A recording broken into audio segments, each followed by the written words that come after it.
जय Jagannath good evening to all मो voice आछि आशी सर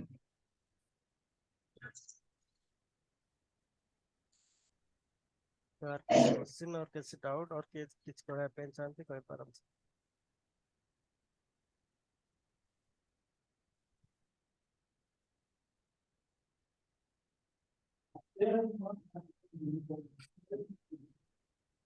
ये किछ कहबा पे चाहते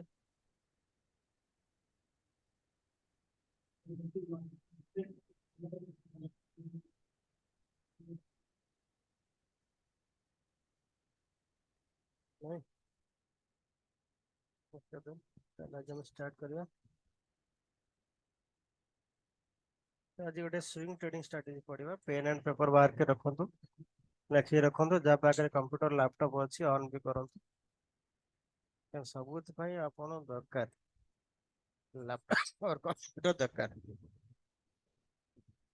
आगुरी एबीसी स्ट्रेटजी पढ़िथिले एबीसी स्ट्रेटजी रे आपण पढ़िथिले एबीसी स्विंग ट्रेडिंग स्ट्रेटजी पढ़िथिले मूविंग एवरेज रो पढ़िथिले ये दुटा स्विंग ट्रेडिंग में ऑलरेडी स्ट्रेटजी पढ़ी सारछे ABC strategy and moving average strategy तो आज हम आ गोटे नुआ स्विंग ट्रेडिंग स्ट्रेटजी पढ़िबा ता पूर्व म खाली केवल कहि जे केतन भी कंफ्यूजन रे कैंडल रा ऑलरेडी आपण सब जानि छन सेम कैंडल कथा हम कहि दोछि कैंडल क्लोजिंग कैंडल केतल ओपन होछि केतल क्लोज होछि को पॉइंट क्लोजिंग पॉइंट को पॉइंट ओपनिंग पॉइंट तेन आपण कंफर्म होबा दरकार सेति में आउट कहि दोछि कैंडल टा सपोज आपण गोटे प्राइस 200 प्राइस रे गोटे कैंडल टा ओपन हला 200 रे जाई करी तळको 200 190 पर्यंत आसला 200 रे ओपन हला 200 रे ओपन हला पर 190 तळको आसला तापरे 250 रे जाई हाई मारला 250 रु आसे किटी 240 रे क्लोज हे एटा 200 रे ओपन हला लो कला 190 लो कर ऊपर पळेला 250 जाई हाई मारला तर 240 रे से क्लोज हे गला एटा क्लोज हे गला तो 200 ରୁ 240 हेलता रियल बॉडी लो हला 190 आ हाई हला 250 ताले मते कोहंतु ये कैंडल टा कलर कोन हबो रेड हबो ना ग्रीन हबो ग्रीन हबो तो कैंडल टा ग्रीन हला एबे कहूछ मन कंफ्यूजन हेबन पढेला बेले ट्रेडिंग स्ट्रेटजी पढेला बेले क्वेश्चन करिवेनी तने एबे क्लियर हे जानतो सेति में कहूछ एगन आउथरे सिमिलरली सपोज ए गोटे कैंडल 500 रो ओपन हला केते ओपन हला 500 रे ओपन हला हाई गला केते 510 वाला हाई मारला ए जगह हाई मारला पर तळको आसला 450 लो कला लो करी क्लोज हला केते 470 रे क्लोज होला ए जगह क्लोज होला ताले 500 रो ओपन क्लोज भितर जोटा पोर्शन रहला सेटा आपण बॉडी बनेबो आ रेस्ट हला वीक ताले मते कोन तो एटा ग्रीन हबो ना रेड हबो रेड हबो एटा रेड हबो देखंतु रेड आउ ग्रीन भितर डिफरेंस कोन रहला रेड कैंडल रे ओपनिंग टा ऊपर रहउची क्लोजिंग टा तळे आसी होची किंतु ग्रीन कैंडल कोन होची ओपन टा तळे ग्रीन टा ऊपर रहउची क्लोज तळे रहउची ओपन ऊपर रहउची क्लोज जेहेतु 200 ओपन 240 क्लोज हो जाଉଛି ऊपर जाଉଛି तो सेटा ग्रीन कैंडल हला ओपन ऊपर है कि तळे जति क्लोज होଉଛି से जारी कैंडल टा आपको रेड हला आ प्रकार किछ क्वेश्चन अछि तो कैंडल ऊपर कोन ए रेड ग्रीन कैंडल ऊपर कार किछ यदि क्वेश्चन अछि कोन एनी क्वेश्चन नहीं ओके पेन एंड पेपर लिखिक रखते पाखे सब जो जो क्लास जहाँ पढ़िले आप सब कौन करे डेटा पकेबे आज डेट आज सब 10 तारीख डेट पकेबे डेट पकईक सब कौन करेंगे आज क्लास जहाँ पढ़ा सब प्रैक्टिस करूँ पेन एंड पेपर लिखिक रखिए जिते लेखा अभ्यास रखिए आप सक्सेसफुल ट्रेडर हेबे लिखिक जदि न रखुंट न पढ़ुंट सक्सेसफुल ट्रेडर हबार चांस ना तो ऐसा जिन कहया पक्ष मूल उद्देश्य आपण मैंने जेकोसी ब्रोकर जी यूज करते ओपन कला देखते कौन कौन देखती देखे दे फिर भी ये जगह लग आउट कर देखे दे लग आउट कर दे लॉगिन कर कौन लिखा हो देखो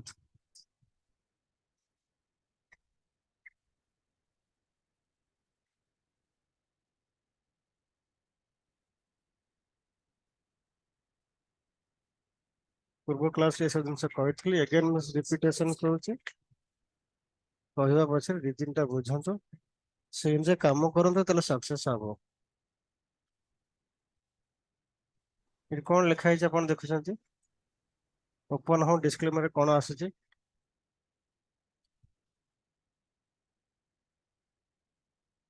9 out of 10 individual traders in equity futures and options segment include net loss 10 जनर 9 जन लॉस कर इक्विटी फ्यूचर स्टॉक रे फ्यूचर रे आ ऑप्शन सेगमेंट कर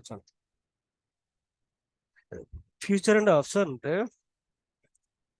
9 out of 10 दैट मींस 90% लोग लॉस कर कौन लिखला on an average loss makers registered net trading loss close to 50,000 जी भी अकाउंट सब ओपन करूछंती ताको लॉस निश्चय 50,000 पाखे भी जाउछ hello over and above the net trading losses incurred loss makers expended an additional 28% net trading losses as transaction cost माने से जो loss करछंती ता 28% आपण कोन पड़ोछि ट्रांजैक्शन कॉस्ट पड़ोछि तापर आ कोन होछि those making net trading profits on profit income course incurred between 15% to 50% such profit as transaction cost तो ये सब दिन तो ये बाटे पैसा ये करछन तो एटा देखले आपण डिस्क्लेमर रे आसुची आपण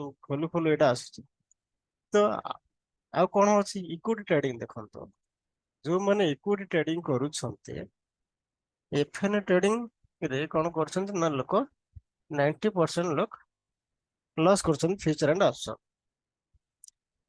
इक्विटी ट्रेडिंग रे भी कोन लोक लॉस करना जे करछन इक्विटी ट्रेडिंग रे जदी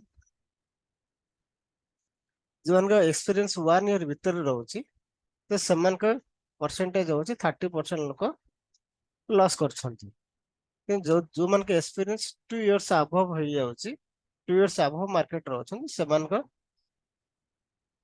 ए जे कोन हला 30% लोक सॉरी 30% लोक प्रॉफिटेबल रहउछन्ती 70% लोक कोन करछन्ती लॉस करछन्ती जो मन के एक्सपीरियंस बिलो 1 ईयर गोटे वर्ष तले जो मन एक्सपीरियंस 70% लोक लॉस करछन 30% लोक प्रॉफिटेबल होछन्ती किंतु वंस 2 इयर्स अबव जन क्रॉस करि आउछन्ती तो एटा कोन होछि नै जो प्रॉफिट परसेंटेज 30% अछि सेटा बढ़ी जाउछि कते 46% आ जोन 5 इयर्स प्लस हे जाउछन्ती सेमान को प्रॉफिट परसेंट और बढ़ी जाउछि कते ना 70% प्लस हे जाउछि अर्थात लोक अधिक सक्सेस पाउछन्ती कोथरे ना इक्विटी रे मन जोटा से भी तार इसको माने ये कहि बा एबी रिसेंटली जोटा प्रोड्यूस करिछि ता रिपोर्ट एटा कहिछि तो दिन सारा लोक अधिक सक्सेस पाउछन्ती कोथरे इक्विटी रे किंतु समस्त तो बाया करछि कोन देखल ऑप्शन ट्रेडिंग करे समस्त बाया करछि समस्त फटाफट मनी दरकार कौन दरकार फटाफट मनी दरकार जो फटाफट मनी इनकम करबा पे चाहउछन्ती पैसा इनकम तो करे दूर कथा कैपिटल उड़ेबा सहित लॉस करके जाउछन्ती କାଲି ମତେ ଗୋଟେ ଲୋକ ମାନେ ଏସବୁ ଜିନିଷ କହିବା ପଛରେ ଉଦ୍ଦେଶ୍ୟ ଅଛି, କିନ୍ତୁ ସେଥିପାଇଁ କହୁଛି ଆପଣମାନଙ୍କୁ। କାଲି ଜଣେ ଲୋକ ଭଦ୍ର ବ୍ୟକ୍ତି ଫୋନ କଲେ, ଫୋନ କରି କହିଲେ ସାର୍ ମୁଁ ଟ୍ରେଡିଂ କରୁଛି, 1 year ହେଲାଣି ଟ୍ରେଡିଂ କରୁଛି। କେମିତି ଟ୍ରେଡିଂ କରୁଛି? ମୁଁ ଜବ୍ କରୁଛି, ସକାଳୁ ଯାଉଛି ସନ୍ଧ୍ୟାବେଳକୁ ଆସୁଛି। ମୁଁ କହିଲି କେମିତି ଟ୍ରେଡ୍ କରୁଛ? ନା ସକାଳୁ ମୁଁ ଦେଖିଦଉଛି ଟ୍ରେଡ୍ ଗ୍ରୁପ ପଶିଯାଇଛି, ଯିଏ କଲ୍ ଦେଲେ ମୁଁ ସେଇଠୁ କଣ କରୁଥିଲି, ଏସଏଲ୍ ଲଗେଇଦେଲି, ଟାର୍ଗେଟ ଲଗେଇଦେଲି, ଛାଡ଼ିଦେଲି। ତେଣୁ ସେ ମତେ ଲସ୍ ଦେଇଥିଲା, ମୁଁ ଲାଷ୍ଟକୁ ଦେଖିବି ଲସ୍ ଦେଇଛି ନା ପ୍ରଫିଟ୍ ଦେଇଛି। ଏମିତି କଣ ଟ୍ରେଡ୍ କରି ହୁଏ?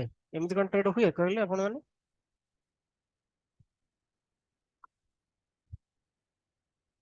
କୁହନ୍ତୁ। ସେ ଗୋଟେ ଟ୍ରେଡ୍ ନେଲା, ଏସଏଲ୍ ନେଲା, ଟାର୍ଗେଟ ନେଲା, ଛାଡ଼ିଦେଲା, ତେଣୁ ଲସ୍ ହେଇଥିଲା, ଲସ୍ ହେଇଥିଲା ହେଇଥିବ, ନହେଲେ ପ୍ରଫିଟ୍ ହେଲେ ହେଇଥିବ। ଏମିତି ଟ୍ରେଡ୍ କରି ସମସ୍ତେ ଯଦି ପ୍ରଫିଟେବଲ ହେଇଯାଆନ୍ତେ, ତାହେଲେ ଆଉ ଲସ୍ କାହିଁକି? 90% ଲୋକ କାହିଁକି ଲସ୍ କାହିଁକି କରନ୍ତି? ସେ ଜିନିଷ ହେଲା ମାର୍କେଟ ଆପଣ ଟାଇମ ଦେବା ପାଇଁ ପଡେ, ଶିଖିବା ପାଇଁ ପଡେ, ପରିଶ୍ରମ କରିବା ପାଇଁ ପଡେ, ତାହେଲେ ଆପଣ ମାର୍କେଟ ପଇସା ଇନକମ କରିପାରିବେ। ତେଣୁ ଯୋଉମାନେ ପରିଶ୍ରମ କରୁଛନ୍ତି ସେମାନେ ପଇସା ଇନକମ କରୁଛନ୍ତି, ଯୋଉମାନେ ପରିଶ୍ରମ ନ କରୁଛନ୍ତି 100% ଲସ୍ କରୁଛନ୍ତି। ତେଣୁ ଏ ବିଷୟରେ ମୁଁ କହିବାର ଉଦ୍ଦେଶ୍ୟ ହେଲା କଣ, ଆପଣ ଫ୍ୟୁଚର ଆଣ୍ଡ ଅପସନ ପିଛରେ ନ ଦୌଡ଼ିକିରି ସବୁବେଳେ ଇକ୍ୱିଟିରେ ବି କରନ୍ତୁ। ଆପଣ କ୍ୟାପିଟାଲ ଯେତିକି ଅଛି ତାକୁ ଡିଭାଇଡ କରିଦିଅନ୍ତୁ, କିଛି ଇକ୍ୱିଟିରେ ଲଗାନ୍ତୁ, କିଛି ଅପସନ କରୁଛନ୍ତି, ଛୋଟ ଛୋଟ କମ ଆମାଉଣ୍ଟ ଅପସନରେ ଲଗାନ୍ତୁ, ଆଉ କିଛି ସ୍ୱିଙ୍ଗ ଟ୍ରେଡିଂ ଇନଭେଷ୍ଟମେଣ୍ଟରେ ପକେଇ ଦିଅନ୍ତୁ। କ୍ୟାପିଟାଲ ଡିଭାଇଡ କରିକି କରନ୍ତୁ, ତାହେଲେ ଆପଣଙ୍କୁ କାମ କରିବାକୁ ଇଜି ରହିବ। ତାହେଲେ ଚାଲନ୍ତୁ, ଆଜିର ଆମ ଷ୍ଟ୍ରାଟେଜି ହେଲା ଆମେ ପଢିବା କଣ, ସ୍ୱିଙ୍ଗ ଟ୍ରେଡିଂ ଷ୍ଟ୍ରାଟେଜି ପଢିବା। ତ ଏଥିରେ ଆମେ କଣ କରିବା ନା, କଣ ବେଶୀ ଜିନିଷ ଆମର ଦରକାର, ଏଇଟା ପ୍ୟୁରଲି ତା ପୂର୍ବରୁ କହି ରଖେ। ଯେମିତି ଆମେ ବ୍ରହ୍ମାସ୍ତ୍ର ଷ୍ଟ୍ରାଟେଜିରେ ପଢୁଥିଲେ, ବ୍ରହ୍ମାସ୍ତ୍ର ଷ୍ଟ୍ରାଟେଜିରେ ଆମେ କଣ କରୁଥିଲେ, previous day high previous day low mark କରୁଥିଲେ, ତା ସହିତ ଫିଏଫ୍ ମାର୍କ କରୁଥିଲେ। ବ୍ରହ୍ମାସ୍ତ୍ର ଷ୍ଟ୍ରାଟେଜି କଲେ ଏହା ହିଁ ନା।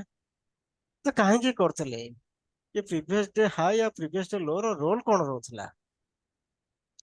କିଏ କହିପାରିବେ? ଯଦି ପ୍ରିଭିୟସ ଡେ ରେ ହାଇ କୁ କ୍ରସ କରୁଛି, ଆମର ମାର୍କେଟ ଉପରୁ ଯିବାର ସମ୍ଭାବନା ବହୁତ ଅଧିକ ବା ଗ୍ରୋ କରିବାର। ଯଦି ଲୋ କୁ ଟଚ୍ କରୁଛି, ତାହେଲେ ତଳୁ ଖସିବାର ସମ୍ଭାବନା ଟିକେ ଅଧିକ, ମାନେ ପସିବିଲିଟି। ରିଜିନ କଣ?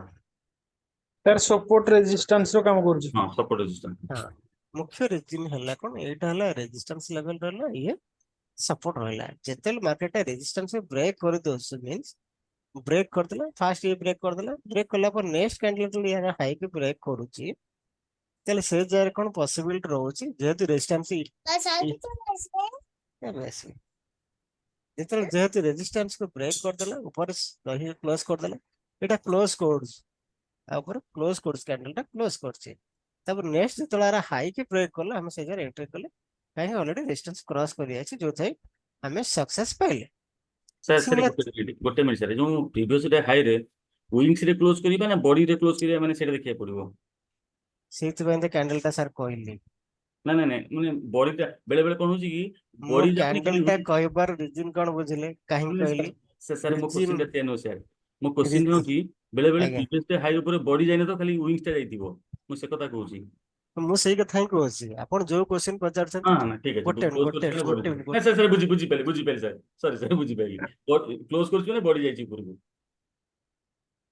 ଠିକ ଅଛି ସାର୍, ବୁଝିପାରିଲି।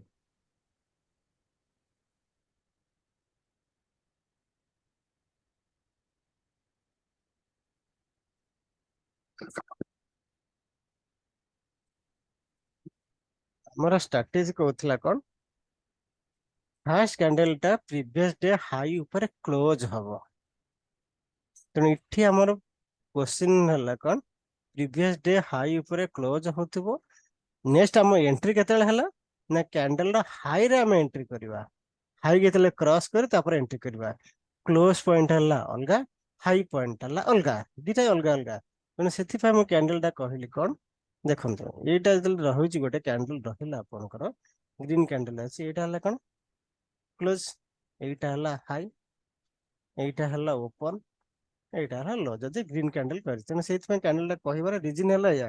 ସେମ ଏଇ କ୍ୱେଶ୍ଚିନ୍ ଆସିବ ବୋଲି ଆମର କହିବା ହେଲା କଣ, ନା ପ୍ରିଭିୟସ ଡେ ହାଇ ଉପରେ କ୍ଲୋଜ ହଉଥିବା ଦରକାର। କଣ ହଉଥିବା ଦରକାର? प्रीवियस डे हाई ऊपर क्लोज होतबो क्लोज करिछि यस क्लोज टा प्रीवियस डे हाई पर अछि आम एंट्री टा कोड रहला हाई रे एंट्री रहइबो हमर रूल थिला कोन ना प्रीवियस डे हाई ऊपर कैंडल टा क्लोज करथिया दरकार इठी क्लोज करछि जदि एमिति हेइ थान देखंतो एटा है कैंडल एटा कैंडल ये कोन करछि एटा ला प्रीवियस डे हाई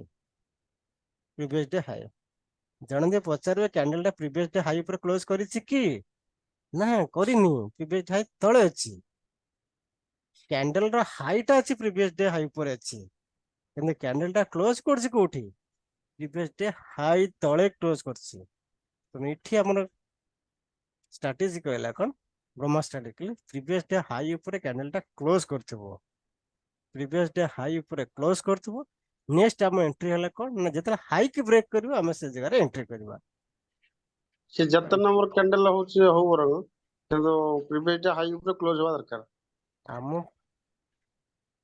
ब्रह्मास्त्र स्ट्रैटेजी कहले हम एंट्री देले करूचे फास्ट कैंडल एंट्री करिया first candle should be Brahmastra strategy टा कोची green first candle should be green आ फास्ट कैंडल टा कोन करतो वीएफ ऊपर क्लोज करथिबो प्रीवियस डे हाई ऊपर क्लोज करथिबो ताले नेक्स्ट कैंडल हम एंट्री करबा ब्रह्मास्त्र स्ट्रैटेजी कहला एटा ब्रह्मास्त्र स्ट्रैटेजी टा माने एटा हम ब्रह्मास्त्र स्ट्रैटेजी पढु नै इठी कहले सेटा कहूची कारण आको रिलेटेड करी नेक्स्ट जो स्ट्रैटेजी टा पढे बी स्विंग ट्रेडेड सेति पई एटा कहूची तेणु आमर ब्रह्मास्त्र स्ट्रैटेजी कला फास्ट ये जो सेकंड कैंडल आम जो एंट्री करने आसला ना first candle previous day high ऊपर रहला फास्ट एंट्री कंडीशन तापर सेकंड एंट्री कंडीशन अछि काली जो कहथली second entry condition third entry condition fourth entry condition अलग अलग सब रहइबो किंतु फास्ट एंट्री कंडीशन अपन कहले फास्ट कैंडल ग्रीन कैंडल करते प्रीवियस डे हाई ऊपर क्लोज करथबो वीएफ ऊपर क्लोज हो नेक्स्ट कैंडल जो से हाई की ब्रेक करबो ए हाई की ब्रेक कले से जगह में एंट्री करबा किंतु इठी प्रीवियस डे हाई ऊपर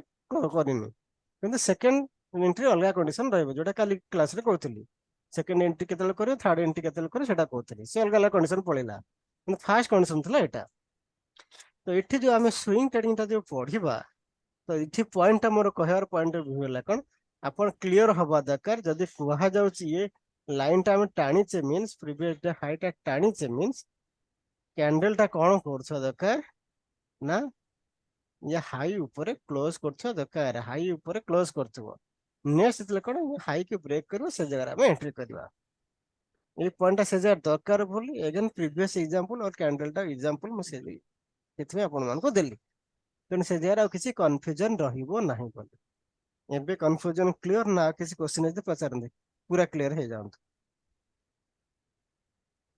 तिलचन सर अपन ए पॉइंट थला ना अलग कोन थला नहीं सर क्लियर मु सर टिके माने कोन कहले क्वेश्चन आउट ऑफ हेतली क्लियर पूरा मु भाबुतली कोन कि माने टिके जो क्लोजिंग करियो तो माने बडी तो ऊपर थिबो हाई ऊपर सेटे टिके हे गेलन क्लियर सर एबे क्लियर ओके आउ कार के कंफ्यूजन आर क्वेश्चन है पचारंत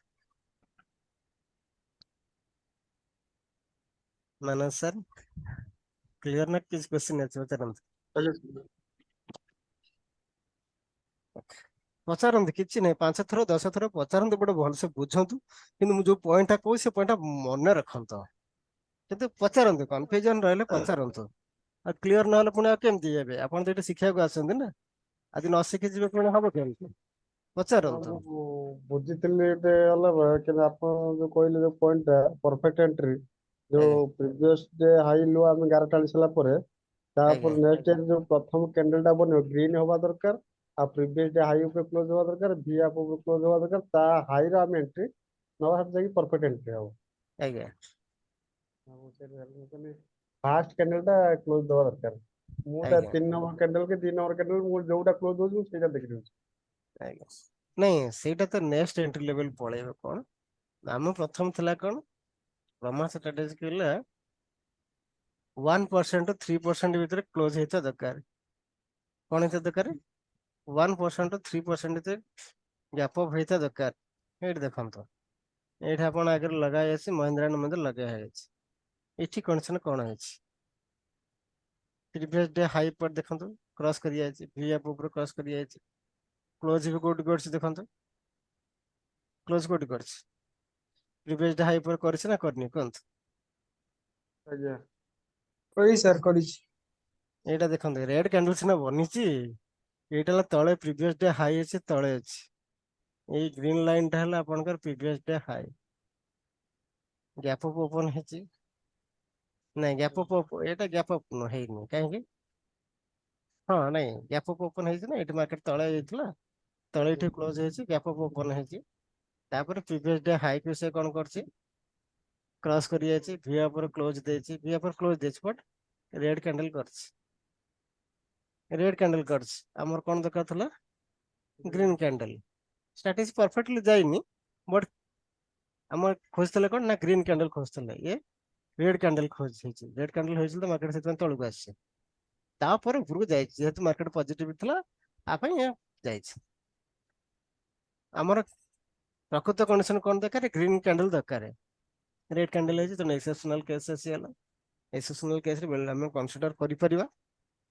କାହିଁକି କନସିଡର କରିବା, କନସିଡର ଏଇଥିପାଇଁ କରିବା ଯେ କ୍ଲୋଜିଂ ଟା କୋଉଠି ଦେଇଛି, ଭି ଅପ୍ ଉପରେ ଅଛି, ଆ ଉପରେ ପ୍ରିଭିୟସ୍ ଡେ ହାଇ ଉପରେ ଅଛି। କ୍ୟାଣ୍ଡେଲ ସିନା ରେଡ୍ କରିଛନ୍ତି, କ୍ଲୋଜିଂ ଅଛି। ଏକ୍ସେପସନାଲ କେସରେ ଆମେ କନସିଡର କରିପାରେ, ଯେତେବେଳେ କଣ ଦେଖନ୍ତୁ କ୍ଲୋଜିଂ ଟା କୋଉ ଜାଗାରେ ରହିଛି, ଏଇ ଜାଗାରେ କ୍ଲୋଜିଂ, ଏଇଟା ହେଲା କ୍ଲୋଜିଂ, ଏଇଟା ହେଲା ଆପଣ କଣ ଓପନିଂ, ଏଇଠି ହେଲେ କଣ, ଏଇଟା ହେଲା ଲୋ, ଏଇଟା ହେଲା କଣ ହାଇ ମାରିଛି, ଏଇଠି ହାଇ ମାରିଛି। ଯେତେବେଳେ ହାଇ ମାରିବେ ଆପଣ ଏଣ୍ଟ୍ରି କରିବେ, ହାଇରେ ଜଷ୍ଟ ଏଣ୍ଟ୍ରି କରିଛନ୍ତି, ସେ ତଳକୁ ଆସିଛି, ତଳକୁ କୋଉ ପର୍ଯ୍ୟନ୍ତ ଆସିଛି ଦେଖନ୍ତୁ, ଏଇ ପର୍ଯ୍ୟନ୍ତ ଆସି ତଳକୁ ଆସିଛି। ଆସିକି କଣ କରୁଛି, ଏଗେନ୍ ନେକ୍ସଟ କ୍ୟାଣ୍ଡେଲ ଆଉ ବି ଟିକେ ତଳକୁ ଆସିଛି, ଏଇଠି ହେଲା ପୁଣି ତଳକୁ ଆସି, ତଳକୁ ଆସି ଏଗେନ୍ ଉପରୁ ଯାଇଛି, ଯାଇଛି ଉପରୁ ଯାଇଛି, ଛୋଟିଆ ଲସ୍ ଆପଣ ଯଦି ଦେଖେଇବ, ତାପରେ ମାର୍କେଟ ଉପରୁ ଯାଇଛି, ଆପଣ ପ୍ରଫିଟ ଦେଇଛି। ଟିକେ ତଳକୁ ଆସିଛି, ଟିକେ ତଳକୁ ଆସି, ଏଇଠି ଦେଖନ୍ତୁ, ଏଇଠି ଏଇଠି ଆପଣ ଏଣ୍ଟ୍ରିଟା ଏଇଠି ହେଲା, ଏଇଠୁ ଏପର୍ଯ୍ୟନ୍ତ ଆସିଲା ଇଏ କ୍ୟାଣ୍ଡେଲ ଡ୍ର ନା, ଆପଣ ତ ଆର ହାଇରେ ଏଣ୍ଟ୍ରି କରିବେ ନା। ତ ନେକ୍ସଟ କ୍ୟାଣ୍ଡେଲ ହଁ ଠିକ ଅଛି, ଫିର ବି ଏ କ୍ୟାଣ୍ଡେଲ ଟିକେ ତଳକୁ ଆସେ, ତାପରେ ଉପରକୁ ଯାଇଛି, ଅଳ୍ପ ଲସ୍ ଆପଣ ଦେଖେଇଥିବ, 200-300 ଟଙ୍କା ଲସ୍ ଦେଖେଇଥିବ, ତାପରେ ମାର୍କେଟ ଉପରକୁ ପଳେଇଛି। ଭିଏଫ୍ ତଳକୁ ବି ଆସେନି, ଭିଏଫ୍ ତଳକୁ ଆସିଲେ ଆପଣ ବାହାରି ଯିବେ, ଭିଏଫ୍ ତଳକୁ ବି ଆସେନି, ମାର୍କେଟ ଉପରକୁ ଯାଇ ହାଇ ମାରିଛି, ତ ଇଏ ଯାଇଛି ହେରି। ତ ଏଇଠି ଜିନିଷ ହେଲା କଣ ନା, ପ୍ରିଭିୟସ୍ ଡେ ହାଇ ଉପରେ କ୍ଲୋଜ କରିଛି, ସବୁ ଜିନିଷ କରିଛି, ଏକ୍ସେପସନାଲ କେସ୍ ଆପଣ ରେଡ୍ କ୍ୟାଣ୍ଡେଲ କନସିଡର କଲେ। ନହେଲେ 920 ଷ୍ଟ୍ରାଟେଜି କରିପାରିବେ, 920 ଷ୍ଟ୍ରାଟେଜି ଉପରୁ ବ୍ରେକ୍ କଲେ ଟ୍ରେଡ୍ করে, ତଳକୁ ବ୍ରେକ୍ କଲେ ଟ୍ରେଡ୍, ଉପରୁ ହିଁ ବ୍ରେକ୍ କରିଛି, ଉପରୁ ଆପଣ ପଶିଲେ। ତ ଇଏ ଥିଲା ଆପଣଙ୍କର ବ୍ରହ୍ମାସ୍ତ୍ର ଥିଲା, ଆମେ ଏଠି ବ୍ରହ୍ମାସ୍ତ୍ର ଡିସ୍କସନ କଲୁ, ଆକୁ ବେସ୍ କରି କରୁଛେ। ତେଣୁ ଏଠି ମୋ ପଏଣ୍ଟ ଅଫ ଭ୍ୟୁ କହିବାର ଥିଲା କଣ, ଆପଣ ଯେତେବେଳେ ଇଣ୍ଟ୍ରାଡେ କରୁଛନ୍ତି, ଏ ପଏଣ୍ଟଟା ଲେଖିକି ରଖନ୍ତୁ, ଇଣ୍ଟ୍ରାଡେ କଲେ ଆପଣ ମେଜର ସପୋର୍ଟ ଆଣ୍ଡ ରେଜିଷ୍ଟାନ୍ସ ରହିଲା କଣ, ପ୍ରିଭିୟସ୍ ଡେ ହାଇ ଆଉ ପ୍ରିଭିୟସ୍ ଡେ लो, ଏଇଟା ହେଲା ରେଜିଷ୍ଟାନ୍ସ ଆଉ ଏଇଟା ହେଲା ସପୋର୍ଟ। ଯଦି ରେଜିଷ୍ଟାନ୍ସ ବ୍ରେକ୍ କଲା, ତାହେଲେ ସେ ଜାଗାରେ ଆପଣ କଣ ରହୁଛି ନା, ମାର୍କେଟ ବୁଲିଶ ଆଡିକି ଯିବ। ଆଉ ତଳକୁ ଯଦି ବ୍ରେକ୍ କରି ତଳେ ଯଦି ସଷ୍ଟେନ୍ ହେଇକି ରହୁଛି, ତାହେଲେ ସେ ଜାଗାରେ କଣ ହବ ନା, ମାର୍କେଟ ବେରିଶ ହବ, ଡାଉନ ସାଇଡ ମୁଭ୍ କରିବ। ଏଇଟା ଇଣ୍ଟ୍ରାଡେ ପାଇଁ ଆମେ କରିଥିଲେ। ସିମିଲାରଲି ଯଦି ଆପଣ ମାସ କି 1.5 ମାସ କି 2 ମାସ ଯଦି ପକେଇକି ରଖିବା ପାଇଁ ଚାହୁଁଛନ୍ତି, ତାହେଲେ ସେ ଜାଗାରେ ଆପଣ କଣ କରିବେ, ଯୋଉଟା ପୋଜିସନାଲ ଆପଣ ନେବା ପାଇଁ ଚାହୁଁଛନ୍ତି, ପୋଜିସନାଲ ନେବା ପାଇଁ ଚାହୁଁଛନ୍ତି କେତେ, 1 ମାସ କି 2 ମାସ ପକେଇବା ପାଇଁ ଚାହୁଁଛନ୍ତି, ଏଠି ଦେଖନ୍ତୁ ଟାଇମ ଫ୍ରେମ୍ ଦେଖୁଛନ୍ତି, ଡେଲି ଟାଇମ ଫ୍ରେମ୍ ଦେଖିବେ। ସେ ଜାଗାରେ ଆପଣ ଯଦି ପୋଜିସନାଲ ନେବା ପାଇଁ 1 ମାସ 2 ମାସ ପକେଇବା ପାଇଁ ଯାଉଛନ୍ତି, ତାହେଲେ ଟାଇମ ଫ୍ରେମ୍ ଟା ୱିକଲି ଦେଖିବେ। ଯଦି ଆପଣ ବର୍ଷେ 2 ବର୍ଷ 3 ବର୍ଷ କି 6 ମାସ ଉପରେ ଯଦି ଆପଣ ଗୋଟେ ଷ୍ଟକ୍ ପକେଇ ରଖିବା ପାଇଁ ଚାହୁଁଛନ୍ତି, ସୁଇଙ୍ଗ ଟ୍ରେଡିଂ କରିବା ପାଇଁ ଚାହୁଁଛନ୍ତି, ସର୍ଟ ଟର୍ମ और ଲଙ୍ଗ ଟର୍ମ ଇନଭେଷ୍ଟମେଣ୍ଟ କରିବା ପାଇଁ ଚାହୁଁଛନ୍ତି, ତାହେଲେ ସେ ଜାଗାରେ ମନ୍ଥଲି ଚାର୍ଟ ଦେଖିବେ। କଣ ଦେଖିବେ, ମନ୍ଥଲି ଚାର୍ଟ ଦେଖିବେ। ଯଦି ମାସେ କି 2 ମାସ ଯଦି ପକେଇବା ପାଇଁ ଚାହୁଁଛନ୍ତି, ସେଠି ୱିକଲି ଦେଖିବେ। ଆଉ ଯଦି ଇଣ୍ଟ୍ରାଡେ କରୁଛନ୍ତି, ସପୋର୍ଟ ରେଜିଷ୍ଟାନ୍ସ ନେଇ କରିବା ପାଇଁ, ତାହେଲେ ଚାର୍ଟ ଫ୍ରେମ୍ ଟା କଣ ଦେଖିବେ, ଡେ ଟାଇମ ଫ୍ରେମ୍ ଦେଖିବେ, ଯୋଉଠି ଆମେ ଏଇଠି ମାରିଛେ କଣ, previous day high previous day low, ତଳେ ଅଛି लो ଅଛି, ତ ମାର୍କ କରି କରିଛେ। ସିମିଲାରଲି ଯଦି ଆମେ ପୋଜିସନାଲ ପକେଇବା 2 ସପ୍ତାହ କି 3 ସପ୍ତାହ କି ମାସେ କି 2 ମାସ ପକେଇବା ପାଇଁ ଚାହୁଁଥିବା, ତାହେଲେ ସେ ଯାଏ ୱିକଲି ଚାର୍ଟ ଦେଖିବା। ଆଉ ଯଦି ସୁଇଙ୍ଗ ଟ୍ରେଡିଂ ବର୍ଷେ 2 ବର୍ଷ ପକେଇବା ପାଇଁ ଚାହୁଁଥିବା, ତାହେଲେ ମନ୍ଥଲି ଦେଖିବା। ତାହେଲେ ଏଠି ଆମେ ଯିବା କଣ, ବର୍ଷେ 2 ବର୍ଷ ଯାହାକୁ ପକେଇକି ରଖିବା ପାଇଁ ଚାହୁଁଛେ, ଗୋଟେ ସୁଇଙ୍ଗ ଟ୍ରେଡିଂ କରିବା ପାଇଁ ଚାହୁଁଛେ, ତାହେଲେ ସେ ଷ୍ଟ୍ରାଟେଜିଟା ଆମେ ପଢିବା।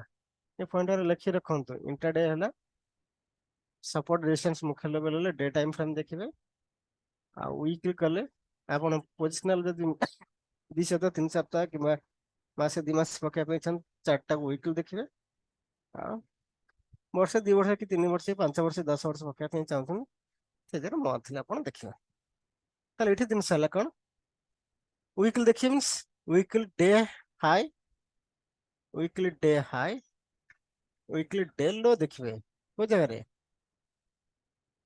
ସୁଇଂ ଟ୍ରେଡିଂ ତ ସେଲିଂ ରେ ନାହିଁ ଓନଲି ବାଇଂ ରେ ଅଛି ସେଲିଂ ଟା ଓନଲି ଇଣ୍ଟ୍ରାଡେ ରେ ଆପଣ ଇକ୍विଟି ରେ କରିପାରିବେ ଲଙ୍ଗ ଟର୍ମ ରେ କରିପାରିବେନି। ସିମିଲାରଲି ଆପଣ ଯଦି ଦେଖିବା ପାଇଁ ଚାହୁଁଛନ୍ତି ବର୍ଷିକିଆ 2 ବର୍ଷ 3 ବର୍ଷ ପକେଇ ରଖିବା ପାଇଁ ଚାହୁଁଛନ୍ତି ସେ ଜାଗାରେ କଣ ଦେଖିବେ ନା ମନ୍ଥଲି ହାଇ ଦେଖିବେ। ଏଠି ୱିକଲି ହାଇ ଦେଖୁଥିଲେ ଏଠି ମନ୍ଥଲି ହାଇ ଦେଖିବେ ଏଠି ପ୍ରିଭିୟସ ଡେ ହାଇ ଦେଖିଥିଲେ। ଏ ପଏଣ୍ଟ ଲେଖି ରଖନ୍ତୁ।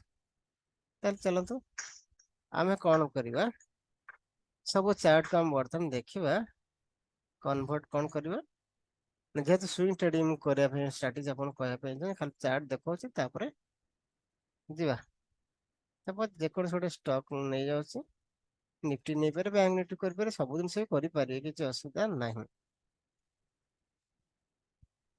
ଦେଖନ୍ତୁ ଏଠି ଗୋଟେ ଟାଇପ କରିଦେଉଛି ସପୋଜ ଟ୍ରେଣ୍ଡ ଟା ଲାଗିଛି ଟ୍ରେଣ୍ଡ ଦେଖେଇ ଦେଉଛି ଯେକୌଣସି ଷ୍ଟକ୍ ଆପଣ ଆଡ୍ କରିପାରିବେ। ଟ୍ରେଣ୍ଡ ଟାକୁ ମୁଁ ଆଡ୍ କରିଦେଲି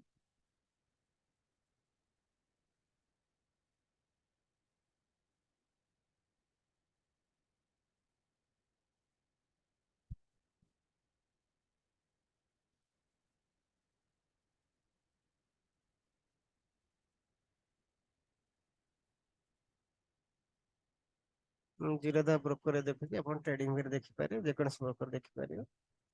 ଏଇଟା ହେଲା କଣ ଆମେ ଦେଖିବା କଣ ଦେଖିବା କୁହନ୍ତୁ ମନ୍ଥଲି ଚାର୍ଟ ଦେଖିବା। ଏଇଠି ଦେଖନ୍ତୁ ତଳେ ଏଇଠି ଆପଣ 1 minute 2 minute 3 minute 4 5 10 15 30 1 hour 2 hour 3 hour ତଳୁ ତାପରେ କଣ ଅଛି ଡେ ଅଛି ୱିକ୍ ଅଛି ଆଉ ମନ୍ଥ ଅଛି। ଆମେ କଣ ଦେଖିବା ମନ୍ଥଲି ଚାର୍ଟ ଦେଖିବା। ଏଠି ଟ୍ରେଣ୍ଡ ଟା ଲାଗିଛି ଦେଖୁଛନ୍ତି କ୍ଲିୟର। ଆମେ କଣ କରିବା ମନ୍ଥଲି ମାରିବା।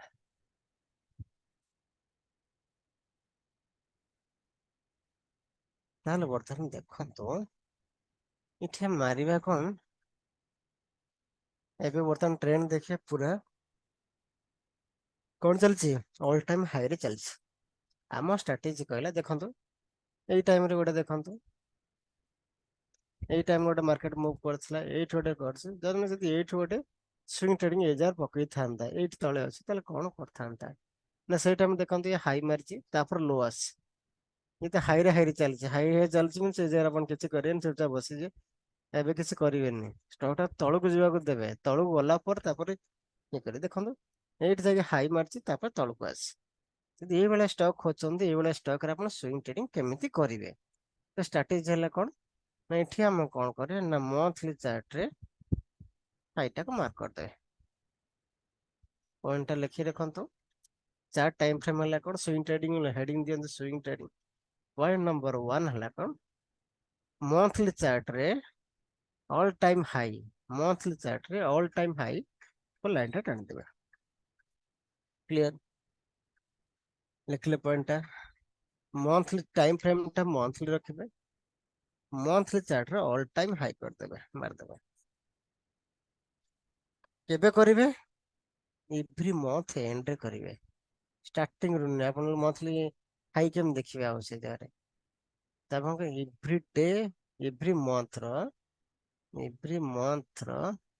ଏଣ୍ଡରେ ଦେଖିବେ କୋଉଠି ଦେଖିବେ ଆପଣ କାମ ହେଲା କଣ ଏଭ୍ରି ମନ୍ଥ ଏଣ୍ଡ ରେ ମଝିରେ ନୁହେଁ କାହିଁକିନା ମନ୍ଥ ଏଣ୍ଡ ହେଲେ ଆପଣ ମନ୍ଥଲି ହାଇ ମାର୍କ କରିବେ ନା ତ ଅଧା ରହିଯିବ ନା 15 ତାରିଖରେ କରିବେ 15 ତାରିଖ ତ ମନ୍ଥ ତ ହାଇ ହେଲାନି ତାହେଲେ ତେଣୁ ପ୍ରତି ମନ୍ଥ ର ଏଣ୍ଡ ରେ କରିବେ ଟାଇମ ଫ୍ରେମ ହେଲେ କଣ ଟାଇମ ଫ୍ରେମ ହେଲା ଆପଣଙ୍କର ମନ୍ଥଲି ଚାର୍ଟ ଦେଖିବେ ଏଭ୍ରି ମନ୍ଥ ଏଣ୍ଡ ରେ ଦେଖିବେ ଆଉ କଣ କରିବେ ଲାଇନ ଟା ଯୋଉ ଟାଣିବେ ଲାଇନ ଟା କଣ ଟାଣିଲେ ନା ଅଲ୍ ଟାଇମ୍ ହାଇ ମାର୍କ କରିବେ ବୁଝିପାରିଲେ ଯେତେବେଳେ ମାର୍କେଟ ତଳୁ ଉପରକୁ ଯିବ ଉପରୁ ଗଲା ପରେ ଆଉ ଉପରୁ ଗଲା ଗ୍ରୀନ କ୍ୟାଣ୍ଡେଲ ର କଣ କରିବେ ग्रीन कैंडल टा क्लोज करथा दरकार ग्रीन कैंडल देखंतु ग्रीन कैंडल जेतले क्लोज करिवो काहा उपरे ना मंथली हाई उपरे क्लोज करिवो एंट्री हम केतले करबा ना ये जो ग्रीन कैंडल टा क्लोज करिवो जो ग्रीन कैंडल टा क्लोज करिवो ता हाई रे हमें एंट्री करबा पॉइंट बुझी पारले लेखि रखंतु टाइम फ्रेम देखिबा 1 मंथ देखिबा केतेल देखिबा ना एवरी मंथ एंड देखिबा मंथ अधारे देखिबानी कोड देखिबा मंथ एंड देखियो सर मंथ एंड देखिया मास मझिरे न मास शेषरे तापर कोन करबा ऑल टाइम हाई मार्क करबा केते ऑल टाइम हाई अछि ऑल टाइम हाई रे गोटे लाइन टे टाणी दबा ई जेमति मु लाइन टा टाणीची गोटे से बेले गोटे लाइन टाणी दबा ऑल टाइम हाई रे तापर आ केतेले हमरो ट्रेटा करबा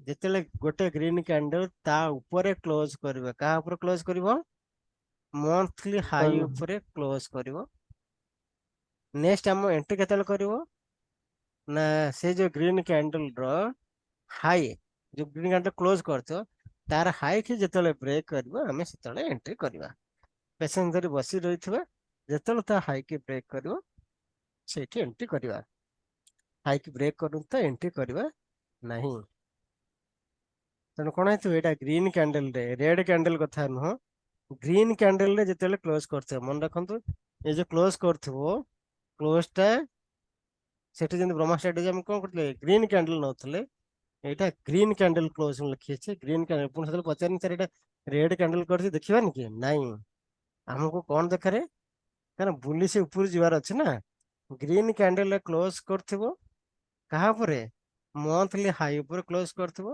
नेक्स्ट जेतले से हाई के क्रॉस करिवो सेतले हम एंट्री करबा एटा हला स्ट्रेटजी आमे जेतले स्विंग ट्रेडिंग पकया वर्ष 2 वर्ष 3 वर्ष पकया पे चाहिबा ताल देखंतु एटा जेतु ट्रेंड ता थिला हम ट्रेंड ता खोलि एंड गोटे गोटे स्टॉक देखिबा वेरीफाई करबा किए केतेबेले एंट्री कंडीशन आस्तला जदि हम एंट्री करथांते ताल हमको कोन ससे रहथन पॉइंट लेखि रखंतु भाई जेते लेखिया अभ्यास रखिबे सेते गोटे सफल ट्रेडर बनी जदि न लेखिले ताल से जार नाही ताल देखंतु आपण चार्ट जोटा आसे जे एई टाइम रे एटा थिला कोन 2023 मसिया थिला मार्केट तळुको आसी अछि मीन्स आपण सीजर खोजिबे एठी तळुको आस्तला देखंतु एटा एठी जाइछि ऊपर जाइछि क्लोज टा से लाइन ऊपर रही छै लाइन टा मोटा रही जाय फिल्म आटे ये कर देखंतु ता ऊपर क्लोज करछि कि ऊपर पाखा भी रही जाय छै तो सेटा छाड़ देबे किछ असुविधा नहीं छाड़ देले किछ असुविधा नहीं यदि आपण कंफर्मेशन न पाइले नेक्स्ट जेतले ये ग्रीन कैंडल रो हाई की ब्रेक करबो next green candle high break करछि ए कैंडल रे करछि तने 1 अगस्त रे आपण मास लास्ट हे जाइतबो कोड देखि हम मास लास्ट के देखिबा मास लास्ट रे आपण एई दिन देखिले माने एई कैंडल सरला पर देखिले आपण 1 तारिख रे एठी आसुछि तो 1 तारिख दिन आपण देखिले माने 30 तारिख दिन देखिले लास्ट को जुलाई 31 से देखिले अगस्त 1 रे एंट्री करिवे जुलाई 31 से देखिले तो यही कैंडल एठी आपण एंट्री करछन केते 1796 अगस्त 2023 वर्तमान देखंतु गोटे वर्ष रे केते जाइछि आपण तो यही ट्रेड टा जे धरि थांते 1796 आपण एंट्री सब आज 1800 रे करले केते 1800 रे आपण एंट्री करछंती वर्तमान केते हाई जे मारलानी 6329 केते पॉइंट एटी प्रॉफिट आपण पाइलेनी 1800 रे एंट्री करथिले कोहंतु मते कैलकुलेशन करी फटाफट कैलकुलेशन कोहंतु 700 समथिंग 1800 रे आपण एंट्री करथिले वर्तमान 6300 मार दियंतु केते होचे एग्जैक्टली 4500 4500 4500 पॉइंट अपन पाइलेनी